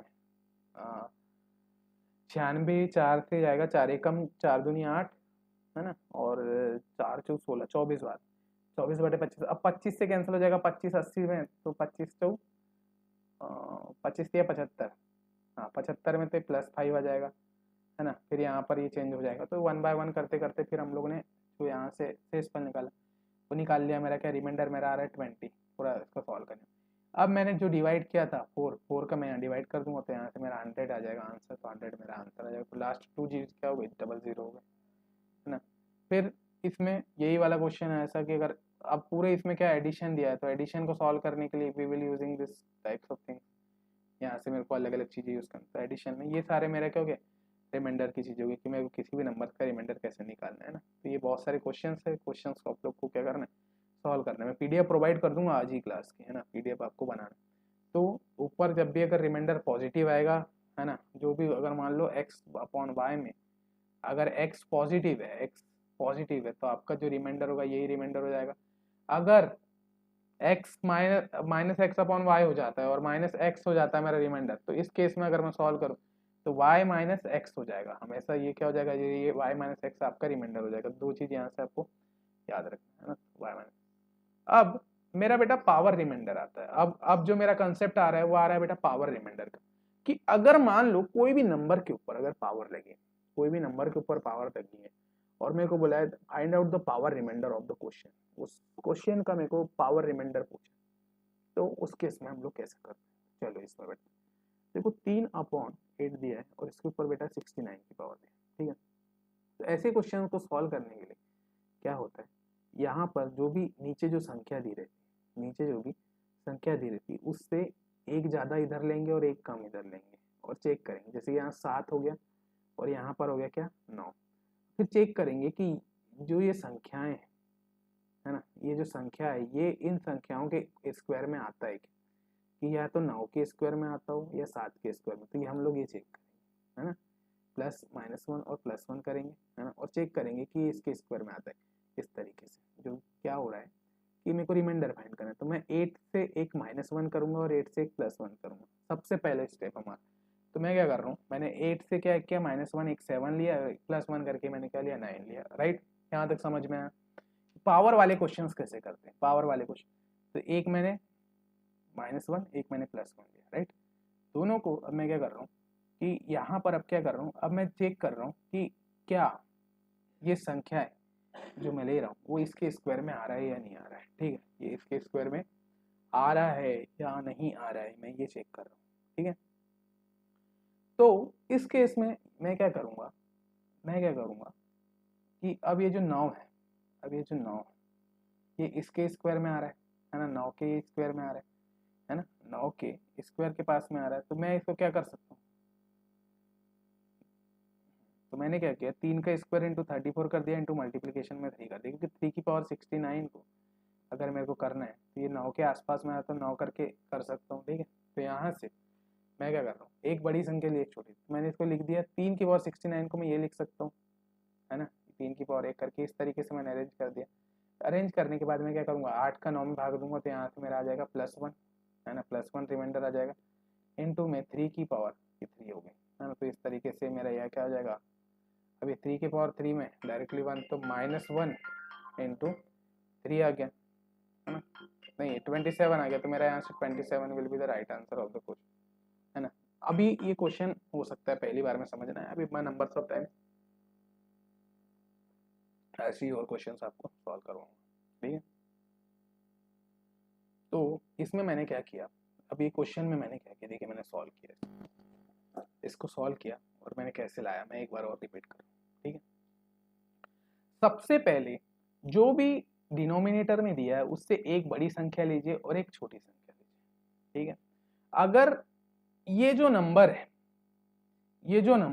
अगर ये डिवाइड हो रहा है इस संख्या से जो बड़ी है या फिर छोटी संख्या, दोनों में से किसी भी एक संख्या से क्या होना चाहिए, डिवाइड होना चाहिए, या तो उसके स्क्वायर में आना चाहिए, है ना। जो भी संख्याएं हैं उनके अगर स्क्वायर में आ रही है, जैसे 3 के स्क्वायर में 9 आ रहा है, 3 के स्क्वायर में 9 आ रहा है, तो यहाँ पर जो भी मैं संख्याएं ले रहा हूँ इधर और इधर, ये दोनों में से कोई भी एक संख्या क्या होना चाहिए, ये जो नंबर दिया है इसके स्क्वायर में आना चाहिए। ये जो नंबर दिया है इसके अगर स्क्वायर में आ रही है दोनों में से कोई भी एक, तो वो संख्या को हम लोग ले लेंगे और उस संख्या के हम लोग क्या करेंगे, अरेंज करेंगे, ठीक है। तो अब जब 69 था, 69 को मैंने क्या कर दिया 2 इंटू 34 कर दिया, इंटू 3 की पावर 1 कर दिया। अब भाई वो लिखते आना चाहिए, कैसा, अभी मैं क्वेश्चंस बाय क्वेश्चंस कराऊंगा, प्रैक्टिस करवाऊंगा, तो आपको वहां से समझ में आ जाएगा। आप लोग क्या करते हैं 69 में 3 का भाग दे देते हैं और यहाँ से आपको 34 बार में जा रहा है ना। अब मेरे को 9 बनाना है बेटा, यहाँ पर मेरे को कोई भी कोशिश करना है कि 9 कैसे बनाओ, तो 3 की पावर 2 कर दूंगा तो 9 बन जाएगा, फिर मैं उसके ऊपर 34 की पावर लगा दूंगा तो मेरा आंसर तो वो आ रहा है। तो मैंने क्या किया, अब मैंने 9/8 हो गया, तो अब मेरे को मालूम है कि 8 एकम 8 करूंगा और मेरा रिमाइंडर 1 बच जाएगा, है ना। 1 के ऊपर 34 की पावर, तो ऑब्वियस ही बात है 1 के ऊपर कोई भी पावर लगाओ तो वो तो उतना आता है, बस नेगेटिव और पॉजिटिव आता है। +1 इंटू 3 हो गया, 3/8 हो गया, तो 3/8 अब 3 पॉजिटिव है तो अपॉन में 8 क्या है, रिमाइंडर आ गया, है ना। इस तरीके से अब नंबर ऑफ क्वेश्चन देखते हैं, जैसे कि 3 की पावर 83 दी है, 3 की पावर 83 दी है, बटे में दिया है 8, 82 दिया है, ठीक है। अब मेरे को इसका रिमाइंडर निकालना, तो मैं क्या लूंगा, एक बड़ी संख्या लूंगा 83 और एक लूंगा क्या 81। अब मैं चेक करूंगा दोनों में से कौन सी संख्या इसके स्क्वायर या कोई भी इसमें कोई भी एक घात में आता हो, कोई भी एक नंबर में। तो भाई 81 क्या रहा है, 3 की पावर अगर मैं 4 करता हूँ तो मेरा 81 आता है, 3 की पावर अगर मैं 4 करता हूँ तो मेरा 81 आता है, राइट। तो अब मैं क्या करूंगा, इसको कर दूंगा 3 की पावर 4 और यहाँ पर इसके आसपास में इसको कर दूंगा 20 गुणित 3 की पावर 3, तो मेरा 3 ये 81 आ गया, राइट। तो 3 की पावर 4 के ऊपर 20 की पावर इंटू 3 के ऊपर 3 की पावर, ठीक है। अब मैं क्या कर रहा हूँ, इसमें मेरा क्या 82 था, अब मैं सॉल्व कर लूंगा 3 की पावर 4 का 81 के ऊपर 20 की पावर इंटू 3 के ऊपर 3 की पावर हो गया। अब ये तोड़ते आना चाहिए बेटा, मैं क्या कर रहा हूँ तोड़ने के लिए उसका डिवाइड कर, तो ये क्वेश्चन ऐसे सॉल्व होते हैं। फिर 82 का क्या कर दूंगा 81 इंटू ये 82 इंटू, तो यहाँ पर -1 आ जाएगा, तो -1 के ऊपर किसकी पावर, -1 के ऊपर 20 की पावर इंटू 27 आ गया, अपॉन में 82 आ गया, है ना। अब -1 के ऊपर 20 की पावर तो 1 हो जाएगा इंटू 27 हो जाएगा अपॉन 82 हो जाएगा, 27 अपॉन 82 हो गया। तो यहाँ से आपका डायरेक्टली क्या आ गया 27 आ गया, रिमाइंडर क्या आ गया बेटा 27 आ गया, तो 27 will be the right answer. तो इस तरीके से हम लोग सॉल्व करते हैं, है ना। फिर ये 2 की पावर 53 दिया है, 2 की पावर 53 अपॉन 7, तो 7 की एक बड़ी संख्या लो 8 और 6, 8 और 6 में से 2 की पावर में कौन सा आता है, तो 8 आता है, 2 की पावर में 8 आता है, 2 की पावर अगर मैं 3 करूँ तो 8 आता है। अब 53 दिया है, 53 को कैसे अरेंज करूंगा मैं, 2 की पावर 3 में 17 कर दूंगा इंटू 2 की पावर 2 कर दूंगा, ऐसा अरेंज किया बटे 7। अब 8 तो यहाँ से आ जाएगा मेरा 1, है ना, ये इस तरीके से आ गया। तो 7 एकम 7, 7 एकम 7 आ गया, +1 आपका रिमाइंडर आ जाए, +1 के ऊपर पावर ऑफ 17 इंटू 4 आ गया, ओके। अब 17 इंटू 4 तो 1 इंटू 4 आ गया, अपॉन में 7 तो 4 आ गया, 4 अपॉन 7 तो 4 मेरा रिमाइंडर आ गया, 4 मेरा क्या आ गया रिमाइंडर आ गया। तो इस तरीके से सॉल्व करना है। फिर यही क्वेश्चन 90 में 17 के 2 90, इधर क्या बटे 17 है, 17 की एक संख्या 18 और 16, 17 2 की पावर में क्या आ रहा है 16 आता है, 16 लो, तो यहाँ पर 2 की पावर 4 कर दो, 90 को क्या कर दो 22 गुणित 2 की पावर 2, कैसे, इसमें आपने क्या किया 2 का भाग दिया, 2 का भाग दिया किसमें 90 में, तो 2 कितने बार जा रहा है 20 बार में 80 आ रहा था, 20 बार में क्या आ रहा था 80, और फिर 80 के बाद और मल्टीप्लाई किया तो 84 तक आया, है ना। फिर यहाँ से आपने इसको ऐसा अरेंज किया, इसको इस तरीके से अरेंज किया। अब जो यहाँ मेरे को क्योंकि 4 लेना था 17 आ गया, 16 के ऊपर 22 गुणित 2 के ऊपर 2 गुणित 17, इससे कट जाएगा ये, तो यहाँ पर आ जाएगा -1 की पावर 22 गुणित 2 की पावर 2, तो यहाँ पर मेरा आंसर कितना आ गया 4। तो ये यहाँ से इस तरीके से सॉल्व होगा, और यहाँ से मेरा आ गया क्या 4 आ गया, 4/7, तो 4/7 में रिमाइंडर क्या आ गया 4 आ गया, तो रिमाइंडर विल बी द 4। तो ऐसे सॉल्व करते हैं 1 बाय 1, ये there are lots of questions मैंने यहाँ पर बना के रखा, तो इसको आप लोग क्या कर लीजिएगा सॉल्व कर लीजिएगा, ओके। 1 बाय 1 आप लोगों को क्या करना है सॉल्व करते जाना, ठीक है। तो यहाँ पर ये सारे दिया हुआ है, फैक्टर्स से भी कुछ क्वेश्चन, तो मैं पीडीएफ अभी आपको सेंड करूंगा ग्रुप में, तो आप लोग बना सकते हैं। नेक्स्ट अब हम लोग देखते हैं बेटा फर्मेट रूल, है ना। जो हमारा नेक्स्ट आता है वो हमारा आता है फर्मेट थ्योरम। अब फर्मेट थ्योरम क्या होता है, फर्मेट थ्योरम बोलता है कि अगर मान लो कोई भी एक संख्या है a, उसके ऊपर p-1 है और यहाँ पर p है ना, और p जो है बेटा प्राइम नंबर, ये क्या है अभाज्य संख्या, है ना, ये क्या है अभाज्य। तो अगर मेरे को कभी ऐसा केस दिखा तो मैं अगर इसका डायरेक्टली आंसर क्या लिख दूंगा, इसका रिमाइंडर आपका क्या होगा ऑलवेज भी 1 होगा। तो अगर मेरे को कोई नंबर दिया है a, उसका अगर मेरे को p-1 अपॉन p निकालना है, तो उसका रिमाइंडर हमारे पास क्या आ जाएगा 1 आ जाएगा, सेसफल विल बी 1। तो यहाँ a और p क्या होना चाहिए आपके को प्राइम नंबर होना चाहिए। को प्राइम नंबर मतलब कि दोनों के कोई सगुणनखंड नहीं होना चाहिए, कि मतलब को प्राइम नंबर में अगर मान लो 2 और 3 लिया मैंने, 2 और 3 लिया, तो एक के अलावा उनके कोई दूसरे गुणनफल नहीं हो रहे हैं, तो वो हमारे नंबर ऑफ फैक्टर कहलाता है ना। तो यहाँ से ये थ्योरम है कि अगर मान लो इस तरीके से दिया है a के ऊपर p की पावर में p-1 की है और 1 कर, तो इसका डायरेक्टली आंसर बनाते कैसे क्वेश्चन कैसे, जैसे कि 2 के ऊपर 52 दिया है अपॉन में 53 दिया है। अब 2 के ऊपर 52 को क्या मैं लिख सकता हूँ 53 इंटू अपॉन ये 52, है ना। तो ये a हो गया, p-1 हो गया, ये p हो गया, लिख सकता हूँ ना, 52 लिखना था। तो अब यहाँ से मैं डायरेक्टली बोल सकता हूँ इसका आंसर 1 आ गया, क्योंकि अब ये क्या लग रहा है फर्मेट थ्योरम लग रहा है, a के ऊपर p-1। तो ये क्वेश्चन को मैंने क्या किया, a के ऊपर 52 अपॉन 53 दिया था, 52 को मैंने 53-1 कर दिया अपॉन 52 कर दिया, तो यहाँ से मेरा आंसर 1 आ गया, है ना, डायरेक्ट बनते हैं। फिर यहाँ पर ये क्या दिया, 2 के ऊपर 32 दिया बटे 17 दिया, मैं क्या कर दूंगा, इसको लिख सकता हूँ मैं, इसको मैं क्या लिख सकता हूँ 2 के ऊपर 2 की घात, 2 के ऊपर 2 की घात गुणित 16, ठीक है 16 लिख सकता हूँ। तो ये 4/16 हो गया, है ना, 16/17। अब इसको मैं लिख सकता हूँ, है ना, 4, 17 - 1/17। तो यहाँ से भी आंसर आपका 1 आ गया, तो डायरेक्टली 1 आ गया, तो कोई टेंशन ही नहीं है। फिर यहाँ पर वही 37 को भी चेंज कर दो, इस तरीके से चेंजेस हुए हैं तो आप लोग लिख सकते हैं। ये फॉर्मेट रूल वगैरह के, ये सारे कंसेप्ट आपके फॉर्मेट रूल वगैरह के। फिर आपके फैक्टोरियल वाले कंसेप्ट आते हैं कि अगर मान लो फैक्टोरियल है तो 1 का फैक्टोरियल 1 होता है, 2 का फैक्टोरियल 2 गुणित 1 होता है, 3 का फैक्टोरियल 3 गुणित 2 गुणित 1 होता है, 4 का 4 गुणित 3 गुणित 2 गुणित 1 होता है, 5 का बेटा 5 4 3 2 1 होता है ना, ये आपके फैक्टर्स में आते हैं। फिर इंटीजर्स, है ना, अगर मान लो x का निकालना तो x into x minus 1 x minus 2 करके लिख सकते हैं। अगर एक फैक्टोरियल 8 है तो 8 7 6 5 4 3 2 1 इस तरीके से लिख, है ना। अब इसके भैया क्वेश्चंस आते हैं, क्वेश्चंस के सॉल्व। मान लो यहाँ पर बोला है 1 का फैक्टोरियल प्लस 2 का फैक्टोरियल 3 का फैक्टोरियल 4 का फैक्टोरियल, ये 10,000 टाइम्स आपको इसका निकालना है, अपॉन में 10 है। तो इसका अगर मेरे को सम निकालना है तो how can we calculate the sum. देखिए फैक्टोरियल को इस तरीके से भी लिख सकते हैं, 2 का फैक्टोरियल ये और ये फैक्टोरियल, दोनों को हम लोग वही सेम वैल्यू होती है, 2 × 1 ही होता है ना, तो दोनों इस तरीके से भी लिखा। तो इस क्वेश्चन को सॉल्व करने के लिए हम लोग क्या करते हैं, इनमें रिमाइंडर थ्योरम, रिमाइंडर के थ्रू जाते हैं, रिमाइंडर्स के थ्रू जाते हैं ना। तो जैसे 1 का क्या हो गया, 1 हो गया, 2 3 4। अब यहाँ पर क्या हो गया, देखो अगर डिवाइड करना है तो 120 आ गया, मेरे को रिमाइंडर निकालना, फाइंड आउट द रिमाइंडर।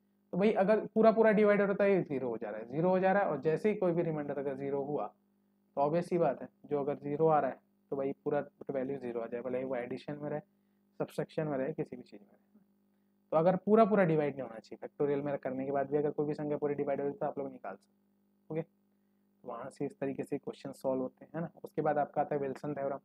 अगर मान लो p-1 का फैक्टोरियल p है तो p-1 आ जाता है आपका, है ना। तो अगर मान लो इस तरीके से कभी कैसे रहा, 5 फैक्टोरियल 6 है तो डायरेक्टली आंसर आपका 5 आ जाएगा। 7 फैक्टोरियल 8, तो क्योंकि कोई भी ये डायरेक्ट बोला कि p-1 फैक्टोरियल दिया, ये भाई 6 माइनस, अभी 6p है, मान लेते हैं p है, तो आप 5 फैक्टोरियल अपॉन 6 क्या लिख सकते हैं, 6 - 1 अपॉन 6 लिख सकते हैं, है ना। तो ये यही केस बन गया, ये केस को शो करा, तो इसमें आंसर क्या आएगा, p-1, 6 - 1 क्या आ गया आपका 5, 8 - 1 क्या हो गया 7, इस तरीके से 12/3 क्या हो गया 13। इस तरीके से हम लोग इसको निकालते हैं।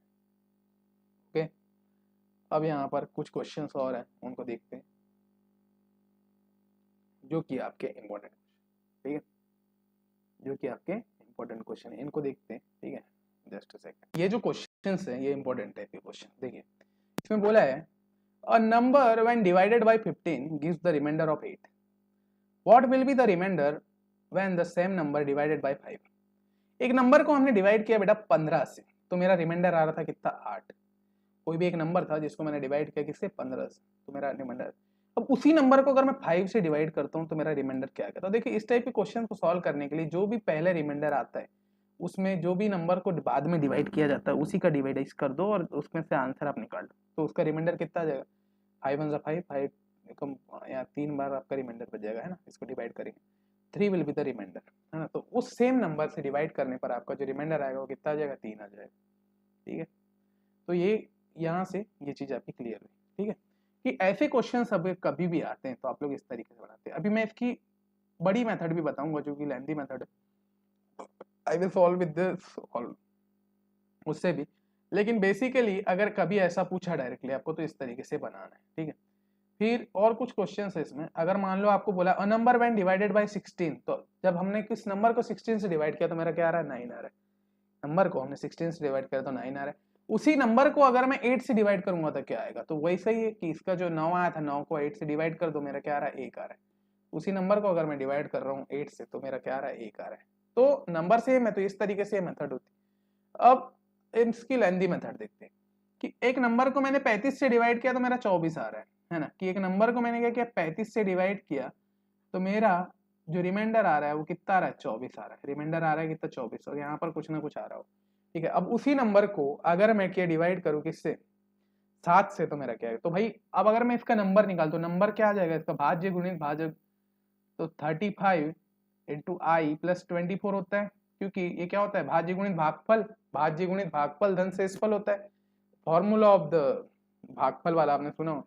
ये नंबर हो गया मेरा, नंबर में क्या कर रहा हूँ, 5 से डिवाइड कर रहा हूँ। अभी मैं ये जो मेरा नंबर आया मैं इसमें 5 से डिवाइड करूँ तो मेरा शेषफल कितना आएगा, तो यहाँ से जब मैं डिवाइड किया तो मेरा ऑब्वियस सी बात है यहाँ 3 आ गया, तो यहाँ से मेरा क्या आ गया, 3 आ गया। तो ये मेरी लेंथी मेथड होती है तो सॉल्व द प्रॉब्लम, है ना। तो यहाँ से मेरा शेषफल 3 आ गया, और अगर मैं इसको डायरेक्टली सॉल्व करता हूँ अगर मैं इसको डायरेक्टली तो देखिए n/35 करता तो 24 आ रहा था, तो 24 को 7 से करता, 7 या 21, तो यहाँ 3 आ जाता, डायरेक्ट ये आ जाता है और लेंदी मेथड से मेरा ये हो जाता। तो ये तो बचपन में आपने पढ़ा हुआ है ये सारी चीज। तो इसी को फिर ये नेक्स्ट क्वेश्चन भी इसी टाइप से, इसको भी आप प्रैक्टिस करिएगा, पीडीएफ सेंड करूंगा उसके बेसिस पे। ठीक है, तो यहाँ से हम लोग इस तरीके से निकालते हैं। अब एल्जेब्रिक रिमाइंडर निकालने का क्या रूल होता है, तो एल्जेब्रिक अगर मान लो कभी एल्जेब्रिक रिमाइंडर आ गया कि एक फंक्शन दिया है fx अपॉन gx में, आपको पूछा कि इसका रिमाइंडर फाइंड करो। क्या होता है कि जो भी आपका जो gx होता है, gx को आपको क्या ले लेना है, 0 के बराबर ले लेना है और x की वैल्यू इनपुट कर देना है यहाँ, तो आपका एल्जेब्रिक रिमाइंडर। तो कैसे निकलेगा बेटा, देखिए यहाँ पर एक इक्वेशन दिया है x square minus 5x plus 3 upon x minus 2 दिया है, ये इक्वेशन नंबर 1। ठीक है, तो इस केस में fx ऊपर वाला हो गया, gx इसका नीचे वाला हो गया, है ना। क्या करेंगे, gx को बराबर कर देंगे किसके, 0 के, gx को 0 के बराबर कर देंगे। तो यहाँ पर x minus 2 will be is equals to 0, तो x की वैल्यू आ गई 2। अभी 2 की वैल्यू आपको बस ऊपर पुट कर देना है, 2 की वैल्यू आपको ऊपर पुट कर देना, 2 की वैल्यू जैसे आप ऊपर पुट करेंगे तो आपका यहाँ से क्या आ जाएगा, रिमाइंडर फाइंड। तो 5, 2 की वैल्यू आपने ऊपर पुट किया तो क्या आ गया आपका x square minus 5x plus 3 दिया है, तो यहाँ पर आप जैसे ही पुट करेंगे तो एक्स स्क्वायर की जगह क्या आ जाएगा 2 की power 2 4 minus 5 okay into 2 plus 3, ये हो गया। तो ये 4 माइनस 10 प्लस 3 हो गया, तो क्या हो जाएगा 4 और 3 7, 7 माइनस 10, तो यहाँ से रिमाइंडर कितना -3। अब रिमाइंडर आपका -3 तो हो नहीं सकता, क्योंकि मैंने आपको पहले ही बता दिया था कि -3 आपका रिमाइंडर कभी भी नहीं होगा। तो इसके अपॉन में क्या आ रहा है, x माइनस 2 आ रहा है, तो यहाँ पर हाँ इस वाले केसेस में आपका हो सकता है तो -3 है ना, ये वाले केसेस में आपको -3, तो वहाँ जो ऑप्शन होगा ऑप्शन पे जाना है, ऑप्शन के थ्रू जाके आप लोग इसको सॉल्व कर सकते हैं। ठीक है, फिर ये क्वेश्चन ऐसा ही है ना, इसको भी सॉल्व करके देख लीजिएगा आप लोग। ठीक है, अब उसके बाद बाइनरी नंबर्स में आते हैं, तो बाइनरी नंबर के बारे में बस आप ये पढ़ लीजिएगा, इसको बाइनरी नंबर का कॉन्सेप्ट मैं बताऊंगा नेक्स्ट क्लासेस में, है ना। तो यहाँ तक हम लोगों ने नंबर सिस्टम कंप्लीट किया। जितना भी नंबर सिस्टम से क्वेश्चंस आते हैं इन्हीं टॉपिक से आए हुए, प्रीवियस ईयर में भी इन्हीं से आए हुए हैं, और अभी जब भी आने की संभावना होगी तो भाई आईआईटी हो जाए, एनआईटी हो जाए, कोई भी हो जाए, तो इन्हीं कॉन्सेप्ट से देगा, या आपको ये रिवाइज करना है। ये लेक्चर आपको आज ही कंप्लीट करना है, क्योंकि कल फिर और नए टॉपिक्स आ जाएंगे, तो आपको लेट नहीं करना है ना, जो भी चीज़ें करवाई जा रही कंप्लीटली क्लियर करते हुए आगे बढ़ना है ना। तो आज के लेक्चर में हम लोग इतना ही रखते हैं, रिवाइज करिए, गेट की एग्जामिनेशन को ऑब्वियसली बात है बहुत कम दिन बचे हुए हैं, तो आपको क्लियरली पढ़ते हुए रहना पड़ेगा।